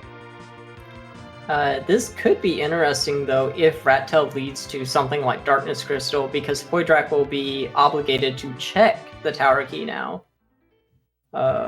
which could be good or bad. Well, yeah, I mean, I think the really interesting thing here is if all of the Baron stuff is nothing and the Rat Tail ends up being our Darkness Crystal, Marth just dodged a huge bullet by doing things in that order, because not only is Poidrac going to feel obligated to do both of the tower checks now, but he might even go and do the Odin check first also. There's the Darkness Crystal. Oh boy, there it is. Okay.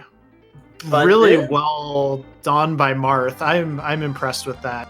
But this is not necessarily the greatest thing in the world, because if he goes take this Darkness and tower key is the Legend Sword or something, there's still a lot of trolls that this seed could play on Marth.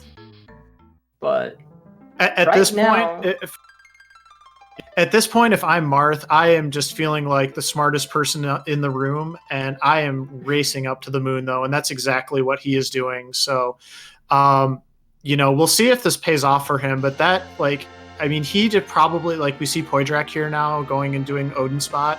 If all of this rest of the stuff on the Earth is a bust, and that keyless tower is all we needed to do, Marth probably gave himself about a 15-minute lead on Poidrac. Yes, definitely somewhere between 10 and 12. Ashura, this is not too bad. I'm pretty sure we still have the rune axe from earlier. Just put a wall on Ashura and probably jump with Kane. Pretty easy stuff. Maybe cast a Meteor if you're feeling gutsy.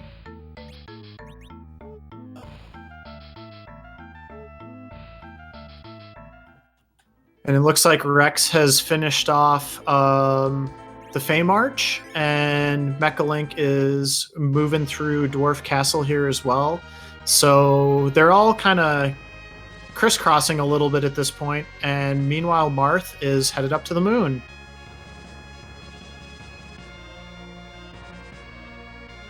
Chat requesting Twin Harp. Maybe we'll get some music this seed. It would be fun if we had some required tunes for the crystal. We do not have a first place finisher yet, so literally anything's on the table. If Legend's up here on the moon, I think that's going to really kind of set a lot of people back. So we'll we'll see how this goes for Marth here. But like I said, I think he might have just done the skip of the seed, at least with our featured runners here. Yeah, it looks like Rex is also funneling himself into Baron, and Mecha will be making that decision soon. I don't know if Marth... I expect other people are going to make this play. Personally, I do like checking Keyless Tower because I can reset out of the top of it pretty easily if it's absolutely nothing. And we also have an edge, so if people held on to their Masamunes and Murasames, they finally have good DPS. Compassionate Void with the call and chat, and oh man, this play is just looking better and better every moment that this keeps unfolding here for Marth. The problem is it's looking too good. This seed, this seed has not been kind to us so far, so why is it starting to be nice to us now? You just have to wonder. It's respecting Marth's play here. Did he not go check Sheila 1 and Sheila 2? I noticed he didn't have a Murasame. I don't recall him going there.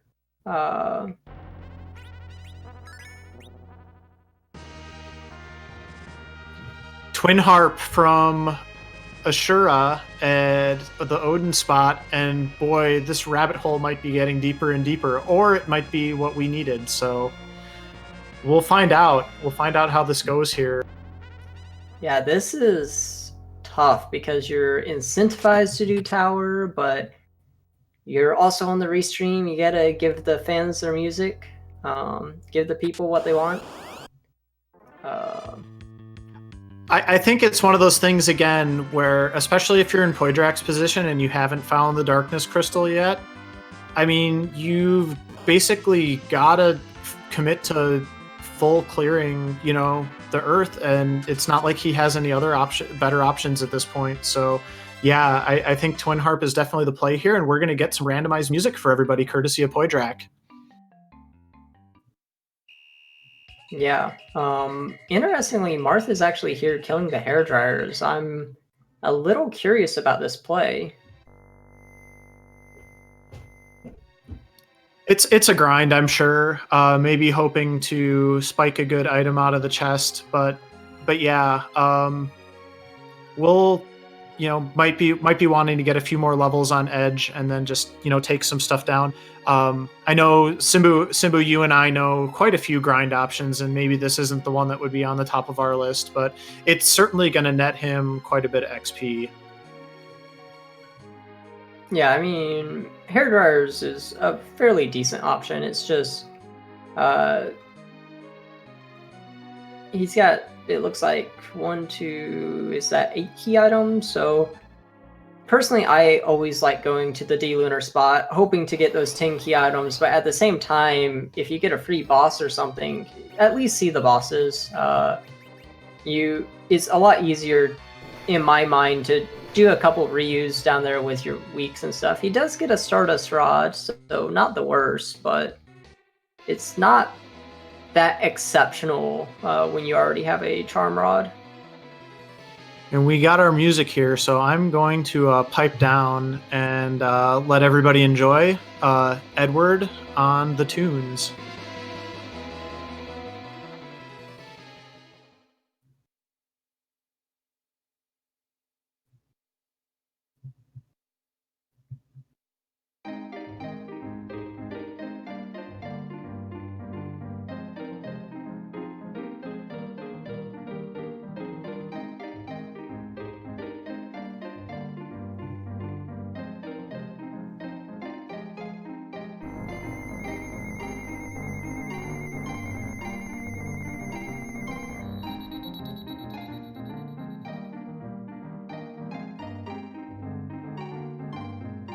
Okay, is Compassionate Void psychic? I have to ask.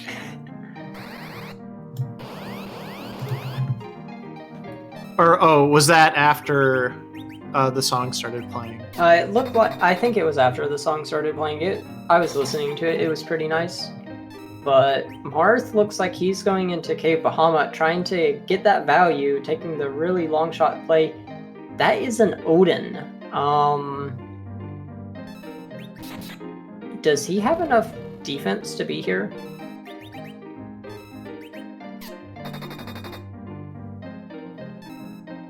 We're gonna find out. And my bad, yeah, Kate Sith with the call on the song tonight. So we got a bunch of witches in the audience. And I'm not even, I haven't even mentioned Inven yet.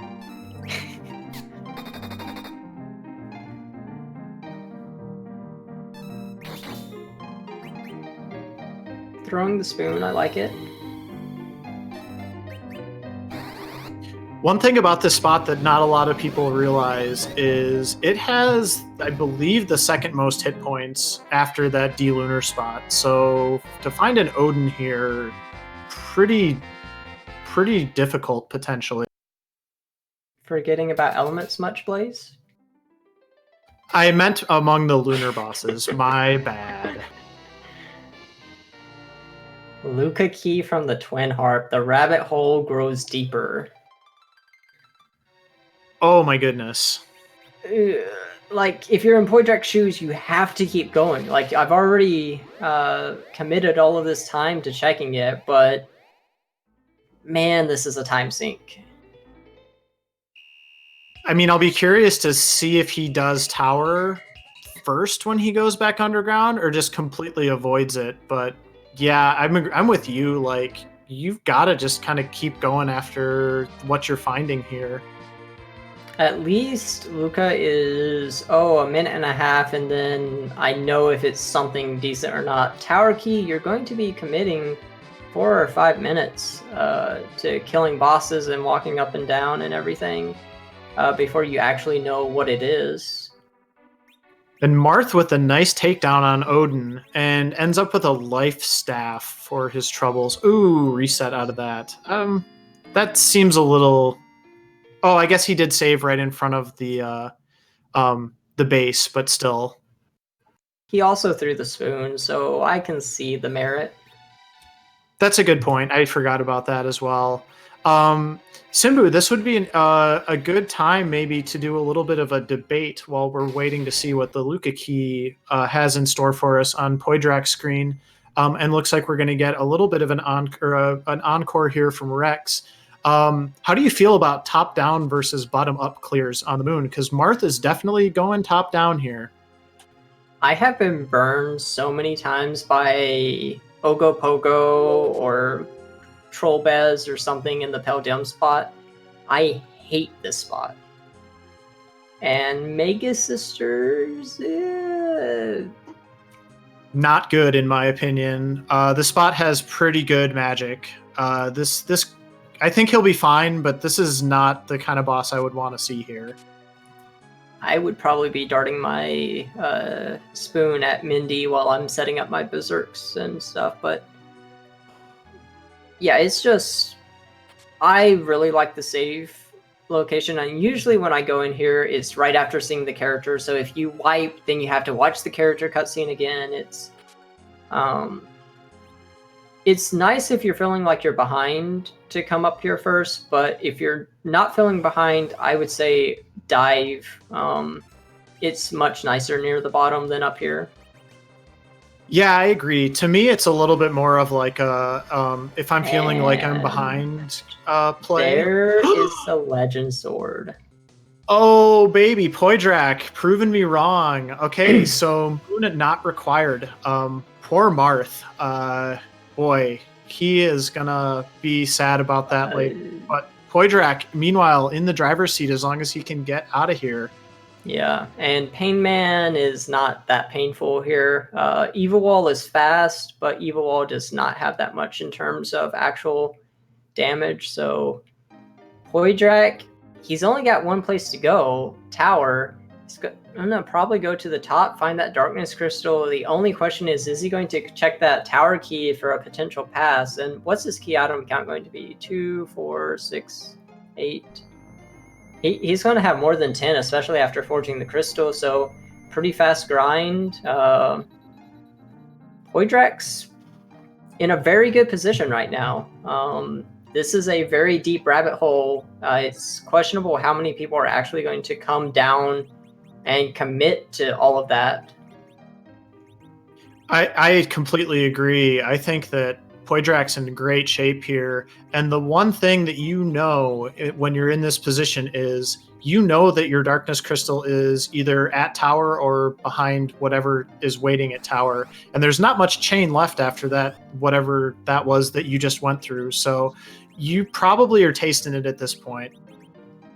Actually, he doesn't have the spoon, so I don't think he ever did that Mylon Z fight. So there's still a little bit of rabbit hole left.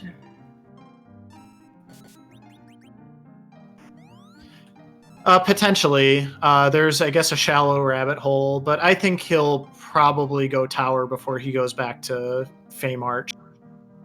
Marth getting the Earth Crystal. If he full clears the moon like he should, he'll probably realize that's not the correct answer. On the plus side, we know there's not a lot of rabbit holes for him to fall in up there. Yeah, we've actually seen all progression items at this point. Except for Earth Crystal, but yeah. He also just got the Earth Crystal. Oh, that was what you were pointing out. My bad. But yeah, also required music in this seed. So chat, Demarine gives us something nice.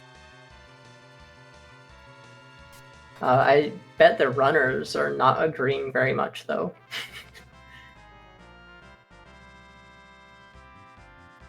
Well, we all know they're just here for our pleasure, so they're going to be putting on a good show for us. We can guarantee that.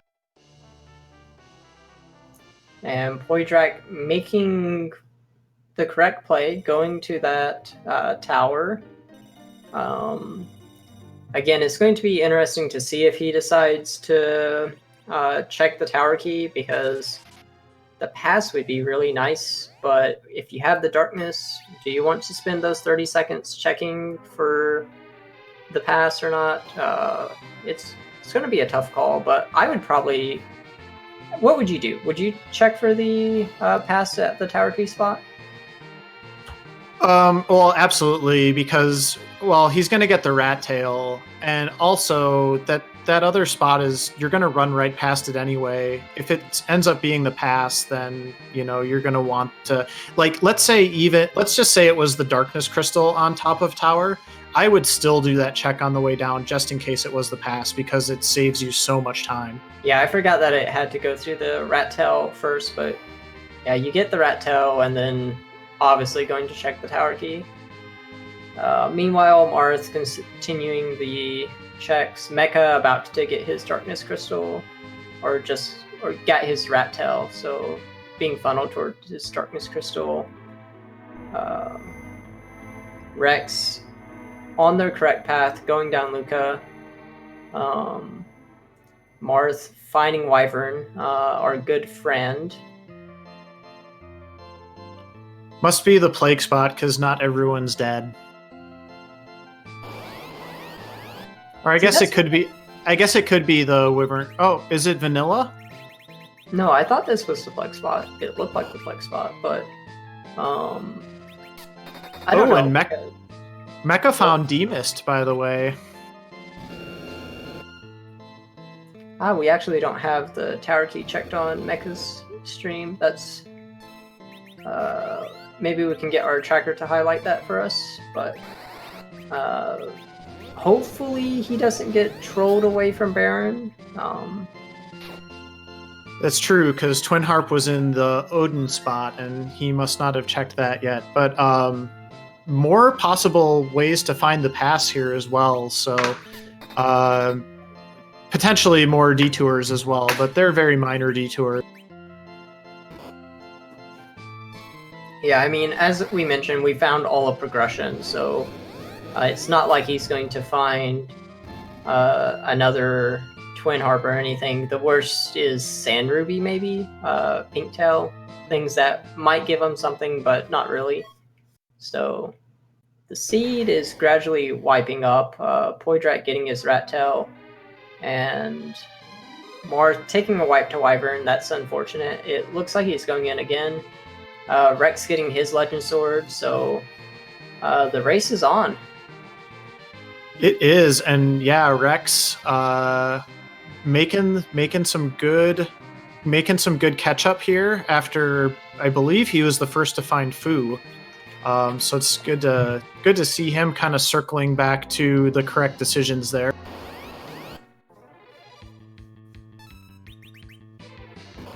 Mecha about to show us what our Zemus item is.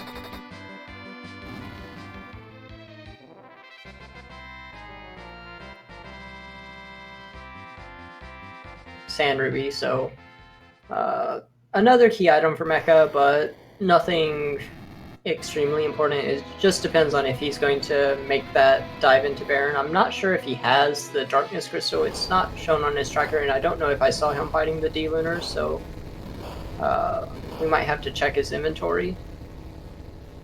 Oh, did he just do... Oh, no, he must have it.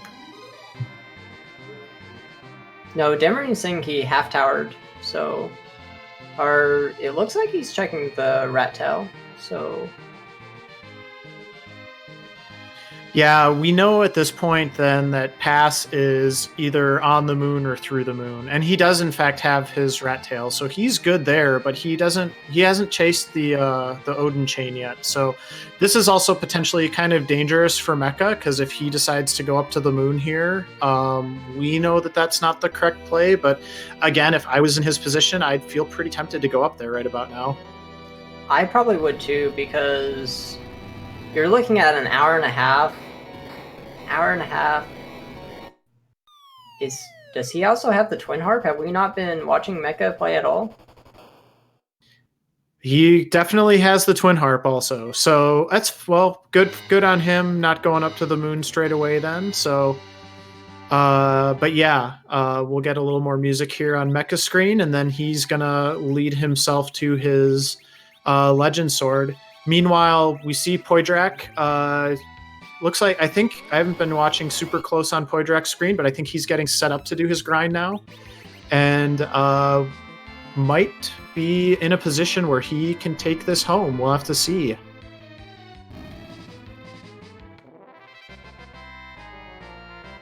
Yeah, I mean, we still don't have a first place finisher, so it looks like Poidrac has the lead as long as he remembers to go turn in his rat tail. Absolutely. And well, and yeah, he may have, we'll have to see, he may have done that also. But the other thing is, what do you think of his party right now, Simbu? I mean, 2 Rosas and a Fu, that will get the Z fight done. It's not ideal. You also have a Kane, so you have some Zerker potential. Probably would go for hybrid strats myself. Just it depends on how I can get my anchoring set up. It's probably going to be a 28 anchor, and then just Zerks, Sid, and Kane, and then just reflect whites when I can, and when I can't, just cast Gear 4s. Yeah, it seems like a really safe Zeromus party. I don't think it's going to be particularly fast or efficient, but with the hit point totals and the healing, it'll definitely get the job done. It just might take a little bit of time. And I'm not really sure how you speed up other than maybe grabbing edge and trying to throw the spoon and then do a bunch of reflect strats with Fu and your 2 white mages. But honestly, I don't even know if that's really worth it, because you'd probably have to grind edge. I think he's clearly set on this being his finishing or his ending party, and it seems perfectly serviceable to me. I don't think he's going to have any trouble with Zeromus. Yeah, I mean, this party is going to have a ton of HP, so you're pretty safe. And we'll get a little more music again here from Mecha's screen.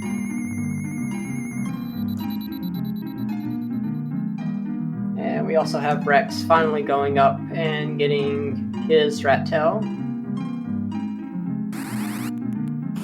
while Marth is fighting all the ugly bosses. All the ugly bosses are on the moon. We've got Wyvern, we got Ogopogo. The moon is just not a nice place today. It's got the Earth Crystal. It might have the pink tail and it might have the pass. They're definitely through the moon, but we'll have to see if they could be at Earth Crystal as well.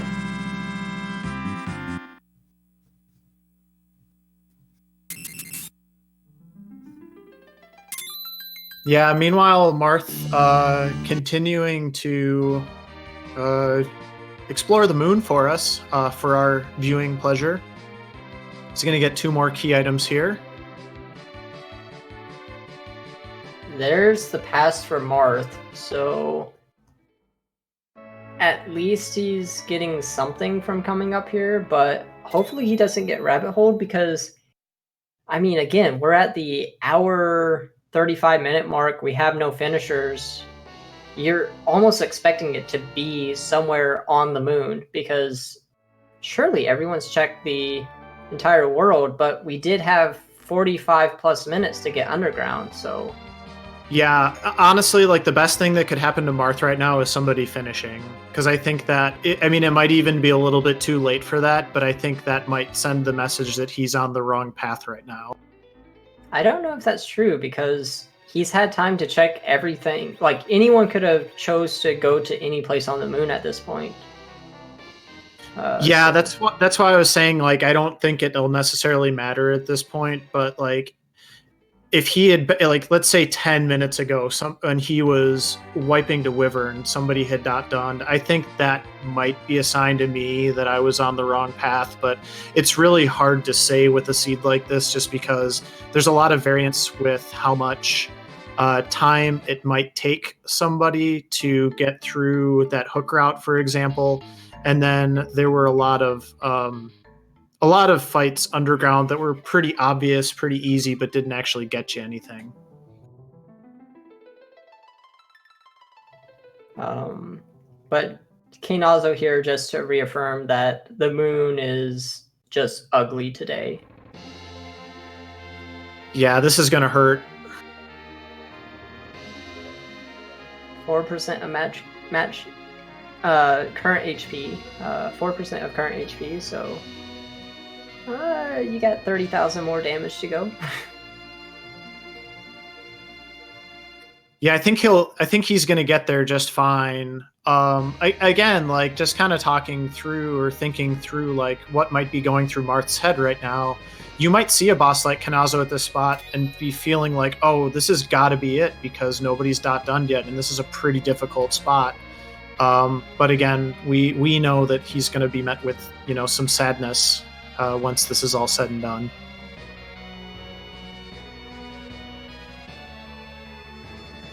And meanwhile, Poidrac is going for it. He is about to embark on his lunar dive, and he's already done his grind, so I don't think there's going to be much between him and Zeromus at this point. Yeah, I mean, it would take a wipe for Rex, our other restream runner who's even close to him at the moment, to catch up. But we might have someone else off stream who could potentially come in and sneak up. We just have to see.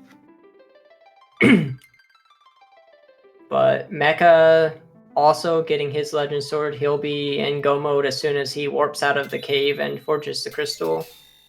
He has 2, 4, 6, 8. He'll have 10 key items, so easy grind. Marth getting the crystal ring.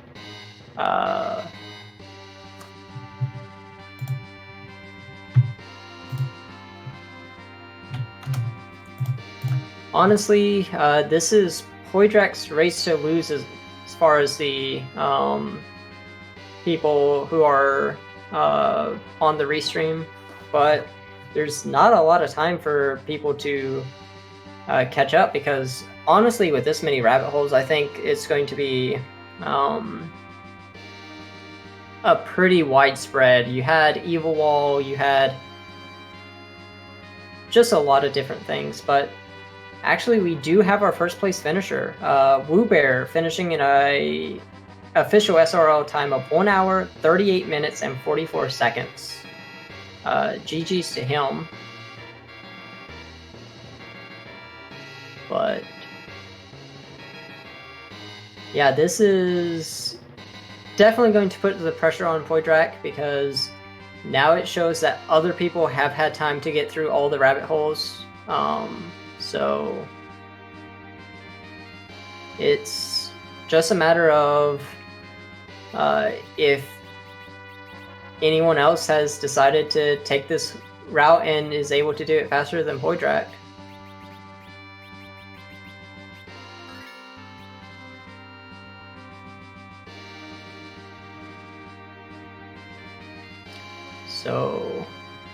So it looks like Mecha is going to be all set here in just a moment. Poidrac is on his way down, and Rex is about to get his darkness crystal. So, Simbu, did you?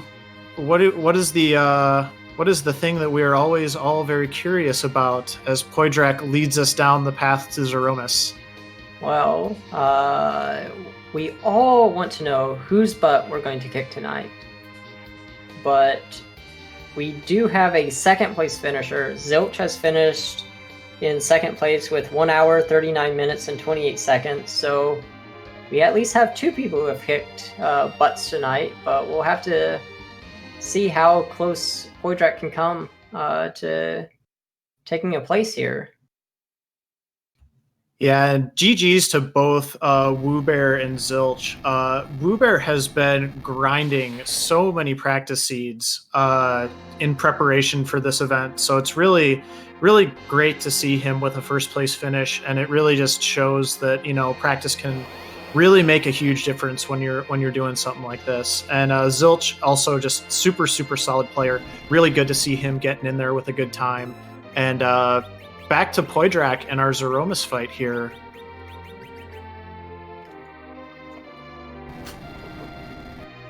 And as far as other racers we have on Restream, Rex is getting his lunar well, and we'll be heading up to the moon soon. Mechalink is grinding currently. Marth has zeroed out the moon and has came back. And is that a Dragon Quest boss? I think that's Dragon Quest.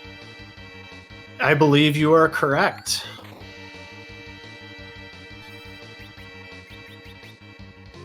Nismomus. He looks evil. He looks like a final boss. Chat confirming Dragon Quest V. Okay. Yeah, I've seen that one. I've seen that sprite before. It's a creepy, awesome, amazing sprite by our wonderful Scala Kitty. So it looks like Poidrac here has got his Zerks going, and he's got a Silk Web on Zeromus. Didn't check to see what his agility was looking like, but I do see a Foo in the front row, or in the back, or in the middle slot, excuse me. We also just saw a Rosa Berserk up, so looks like we're going with 3 Zerkers and 2 healers here for Poidrac. I personally am never a fan of anchoring with Foo, but with Tri-Zerkers, you should have enough Q-Jam that this isn't too bad. And the HP totals are fine, so as long as he just keeps everything going pretty well, I think he's got a pretty good fight going here.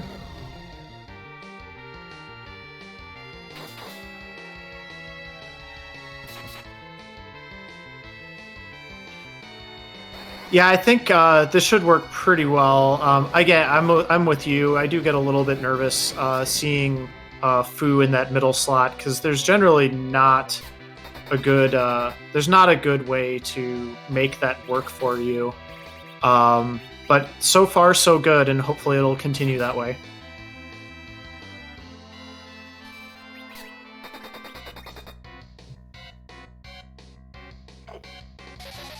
Marth, meanwhile, Shura, he looks to be on the right path to his legend sword, but he still has a long way to go. Unfortunately, Moon was a giant rabbit hole, so it'll just be a while. Meanwhile, Poidrac just grinding out Zeromus. Unless he gets lucky, he'll have to go through the entire 100,000 HP of Zeromus, so it's going to take a little bit, but again, pretty safe fight. He's running out of MP on Fu, so that means he's probably got a good 60 or 70,000 damage built up so far. Yeah, it seems pretty smooth, kind of like we suspected at this point. So it's just a little bit of a grinding Zeromus down at this point. And then we've got Rex grinding, and Mecha has hit the moon. Good news is it does look like Marth is on the right path. Hopefully he'll just follow this one right to his legend sword. Meanwhile, we have Error coming in third place with an official SRO time of 1 hour and 45 minutes, so GG's to him. So that's going to be his second top place finish, so this Z-score is probably not going to influence him in any way. And it looks like we have rocks falling for Poidrac, so it's not long until he finishes. Yeah, this is going to be a nice finish for Poidrac for sure. He was in a bubble position, and I think he just probably did quite a bit to improve his chances. We'll have to see how it all shakes out here. But there it goes. Zeromus down for Poidrac with an official time of 1 hour, 45 minutes, and 29 seconds. GG to Poidrac. Yeah, a fourth place finish is going to be really good. Especially with a longer seed like this. The longer the seeds go, the closer the Z-scores are going to lean towards 1. So he's probably going to get a pretty nice 0.99 or 0.98 Z-score, which will really solidify himself in that really good bubble position.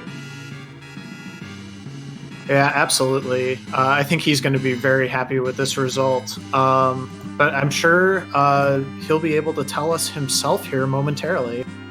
Yes, I am.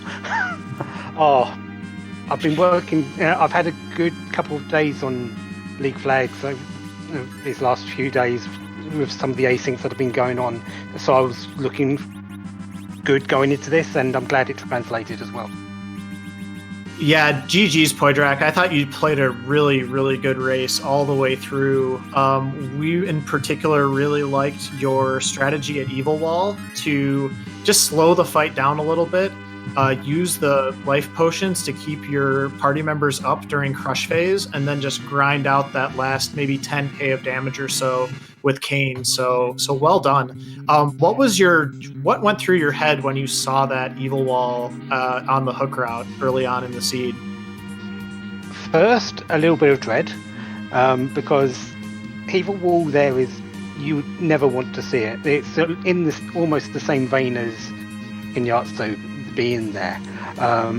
But I sort of knew going in, I had that sort of strategy in there. I would have liked Tedlet to be a little bit quicker with the first Berserk, but all I needed really was a little bit of jigging around, and as you said, that strategy is the one I have in mind for that particular spot, because I know when he gets close to you, it's every 2 turns that he actually uses the crush, not every 1. So I have plenty of time in between to raise people, to get some berserks off, get some damage in.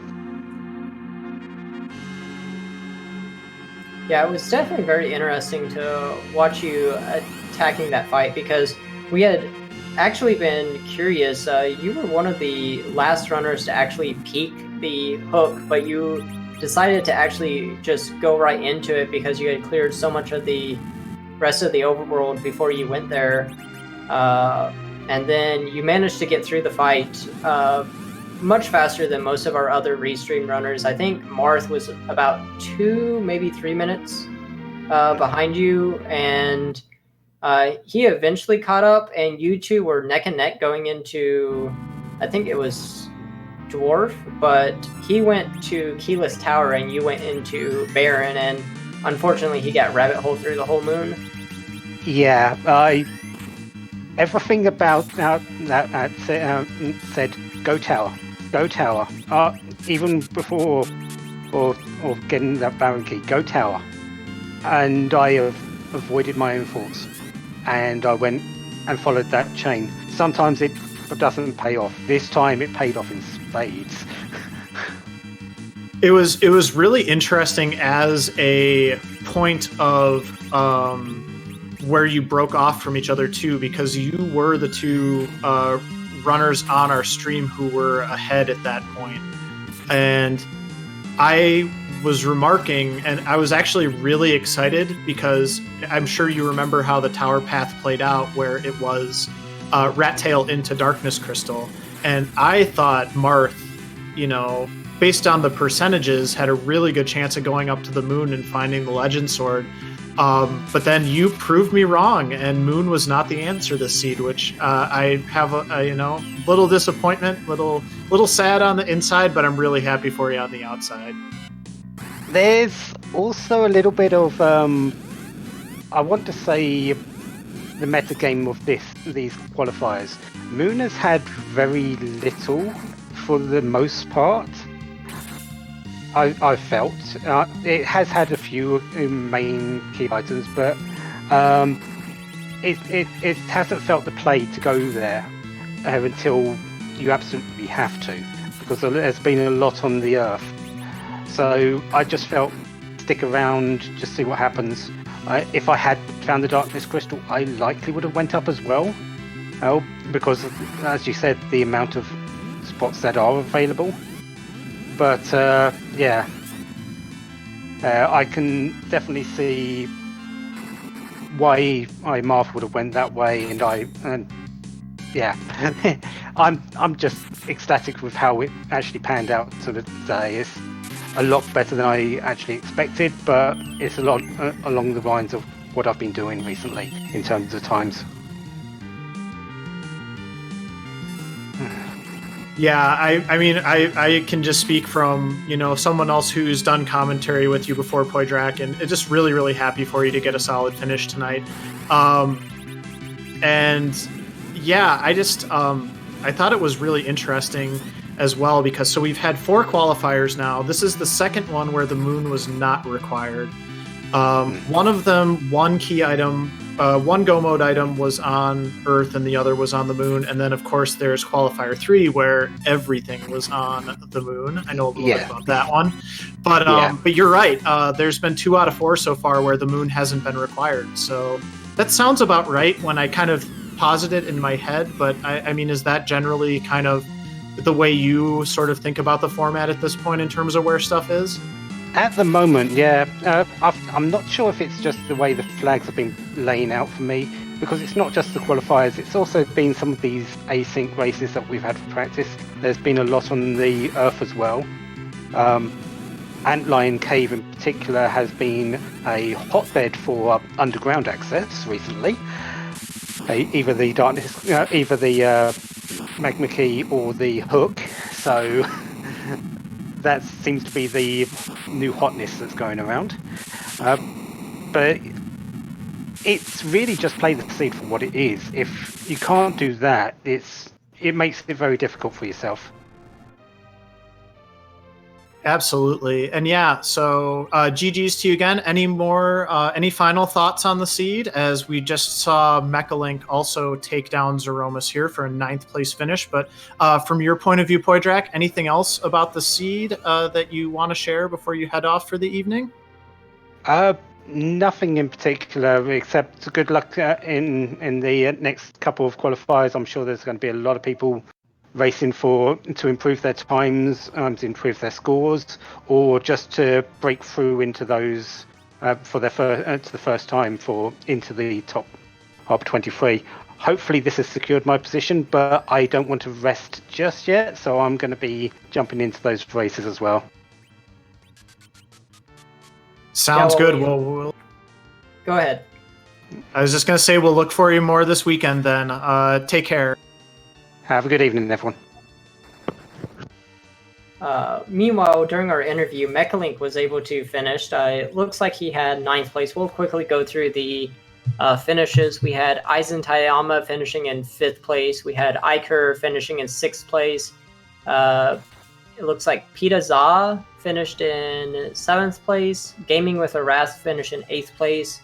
And Mechalink finishing in 9th place. So GG's to everyone. And we'll see if we can get Mechalink in for an interview pretty soon.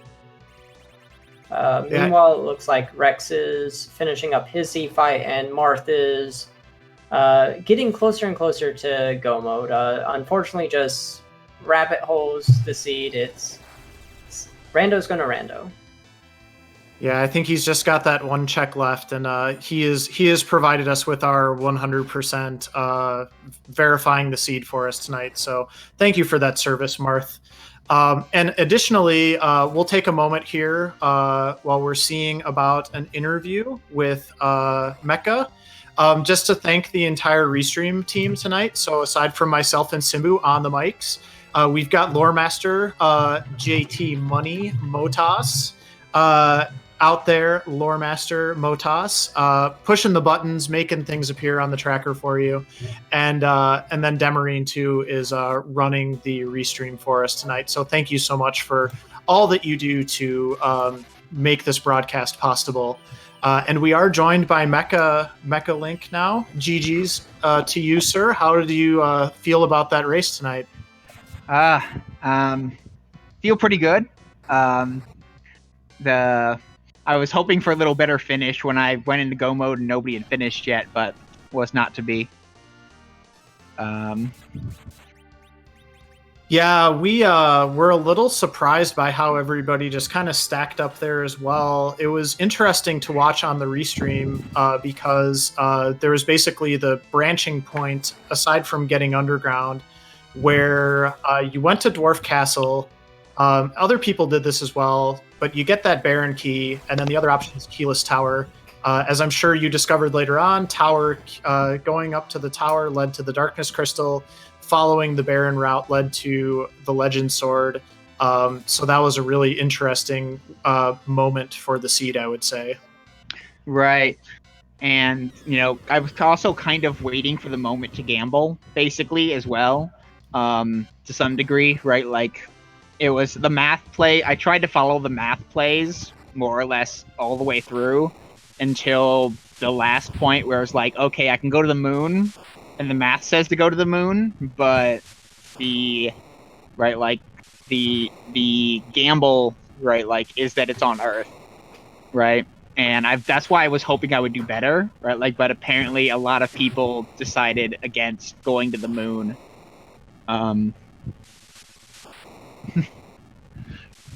Yeah, I think it was probably a tough position for folks to be in, and we were kind of talking about this during the broadcast. But I know I don't remember the exact order, but of our 4 Restreamed runners, I'm pretty sure you weren't the first through Evil Wall, but you also weren't the last through Evil Wall. Mm-hmm. What were you thinking when you saw that fight, and then what were you thinking about when you finally cleared it? So when I first saw it, and then I ditched Edward, I was like, well, I'm pretty sure the Edward strats don't work at that position. And then for the fight, where I basically tried 3, very separate strategies, right? In the 3 fights. In one of them I tried Meteo, in one of them I tried slow directly, and in one of them I went for Berserk more quickly, right? And the third one ended up working just barely. Right. So I mean that was the other reason, right? Like, I wanted to get all my characters. I wanted to, pursue every character option I had. And that's also why I took Yang at package, right, rather than try to get through with Edward.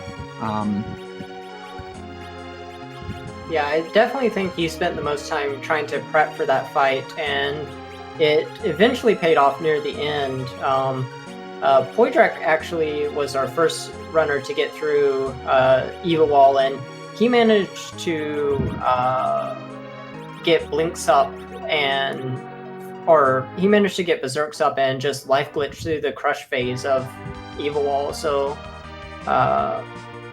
it was kind of interesting to see him do that. And then Marth took a different approach where he had Meteo cast by Tella, which was interesting. There were a lot of ways to get through it.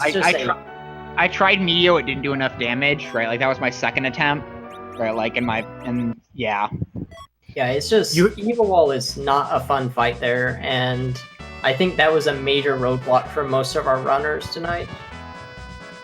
Yeah, you had one job, Tella, just bring the pain from above, and you can't even do that, man. Come on. I needed like 4.5K, and I was just like, ugh. Yeah, it was tough. So that's 2 really bad hook seeds in a row, where the third qualifier we had Kanazo at the hook spot, and then in this one we had Evil Wall at the hook spot, which is honestly probably 2 of the 3 worst bosses that you can get in that spot. So that's a lot of pain to put yourself through as a runner. But I thought everybody on the restream handled it really well.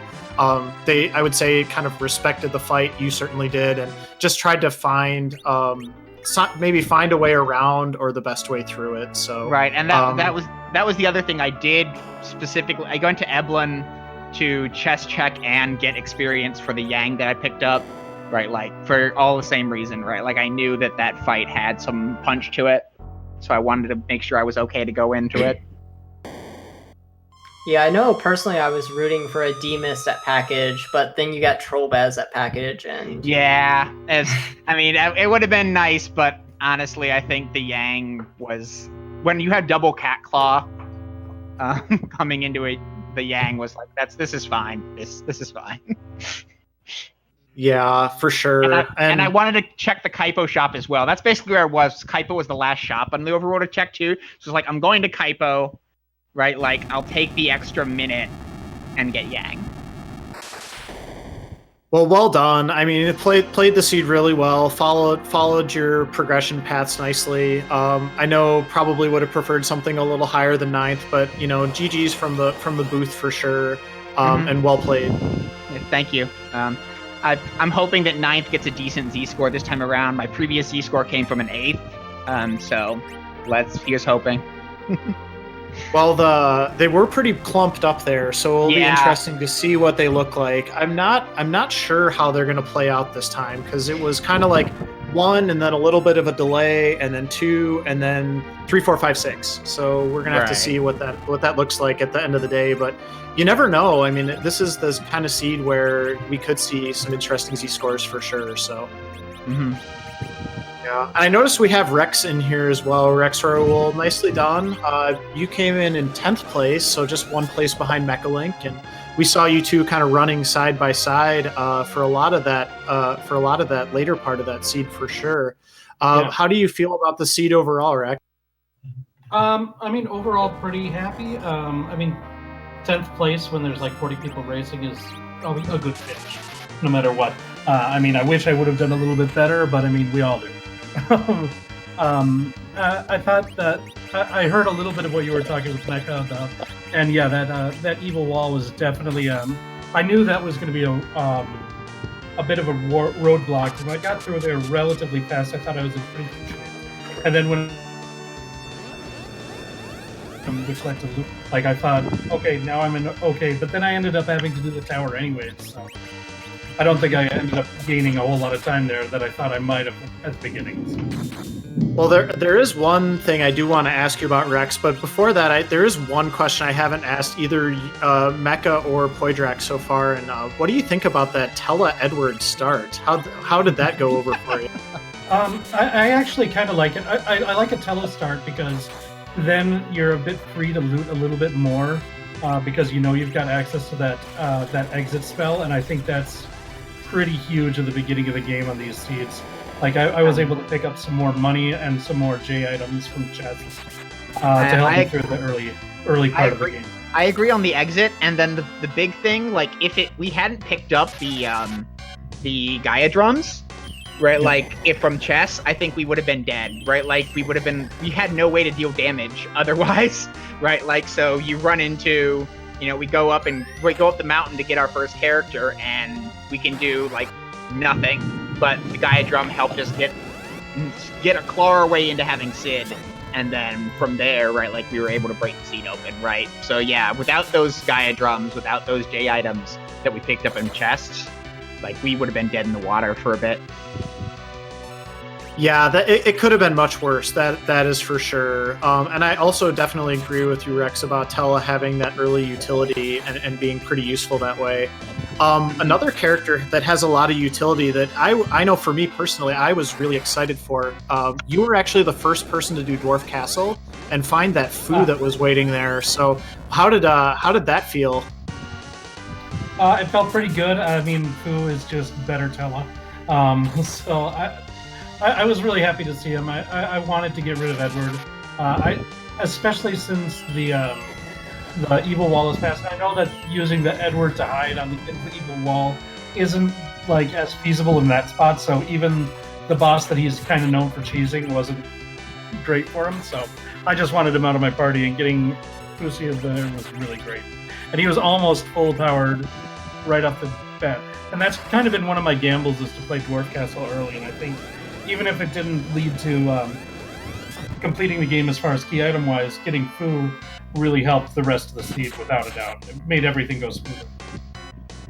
I mean, you had to do Dwarf because of Baron Key, so it wasn't directly, but it was required. Okay, well, then scratch what I said and then say, just good job, me. Yeah, Rex, I'm trying to give you a compliment here, man. No, it was really nice to see, though, because both, so I think Marth and Poidrac were the first two underground, and then you and Mecha were pretty closely after.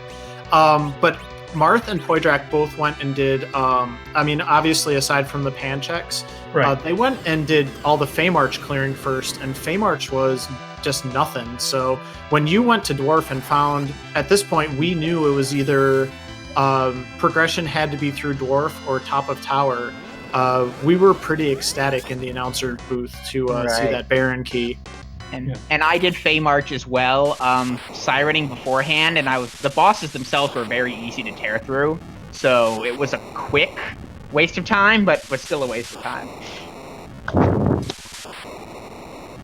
Yeah, that was the one thing about that could have been worse, I suppose. But yeah, Simbu, what do you think? Got anything you want to ask these two? It looks like Marth just finished up, so we might get him in here for an interview as well, and we can discuss his 100%. No, for the most part, I think you summed it up pretty well. It was a trolley seed. I don't have much to say except sometimes you get evil wall at Ruby, and sometimes you have to deal with it. But overall, very nice running, everyone.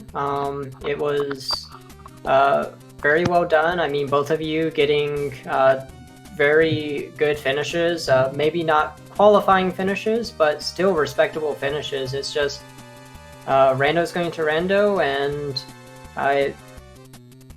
it definitely put up a difficult task for everyone tonight. Without a doubt. Yep, for sure. You both gonna run in the races this weekend? I'm actually going to be doing commentary on the Saturday race, so I'll be in your spot there, and then the last one I'll probably race. Saturday, it depends on when I'm leaving for a family event, whether I'll be able to race or not. And Sunday, I'm planning on it. I have to get home from the same family event in time, but I assume I'm gonna try and fire at least one more shot this weekend, if not for two. Awesome. Well, good to hear. We'll look forward to that this weekend. So thanks to both of you on a good race and willing to be restreamed. Everybody watching tonight, all 346 of you that I see are still watching, get out there and give these guys a follow. They deserve it. And I hope you all enjoyed the race as well. Thank you very much. Yeah, thank you. And GG's to everybody.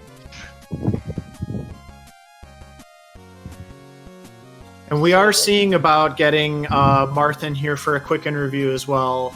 We'll see if he joins us in the interview booth here in a moment.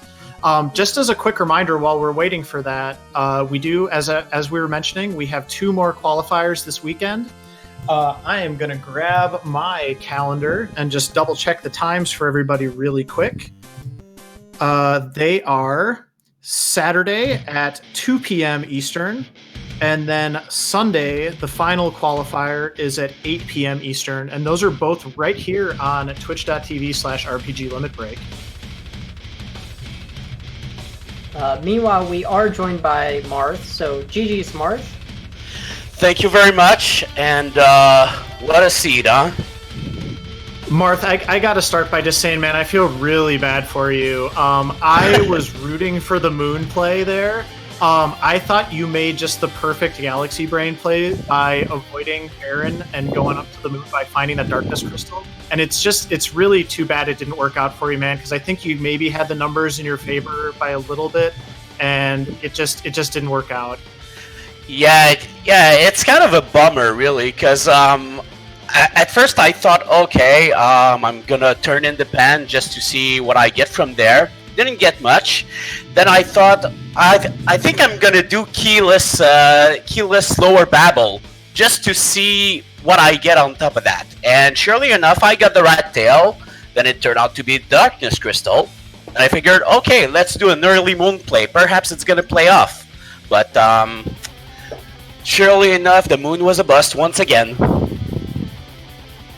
Yeah, it was really interesting watching you race. You were just a couple minutes behind Poidrac getting through the evil wall, who really was the major roadblock this seed, and then you both finished Dwarf Castle again within minutes of each other, and we were really excited to see our first really branching decision with Poidrac going to Baron Key and you going to Tower.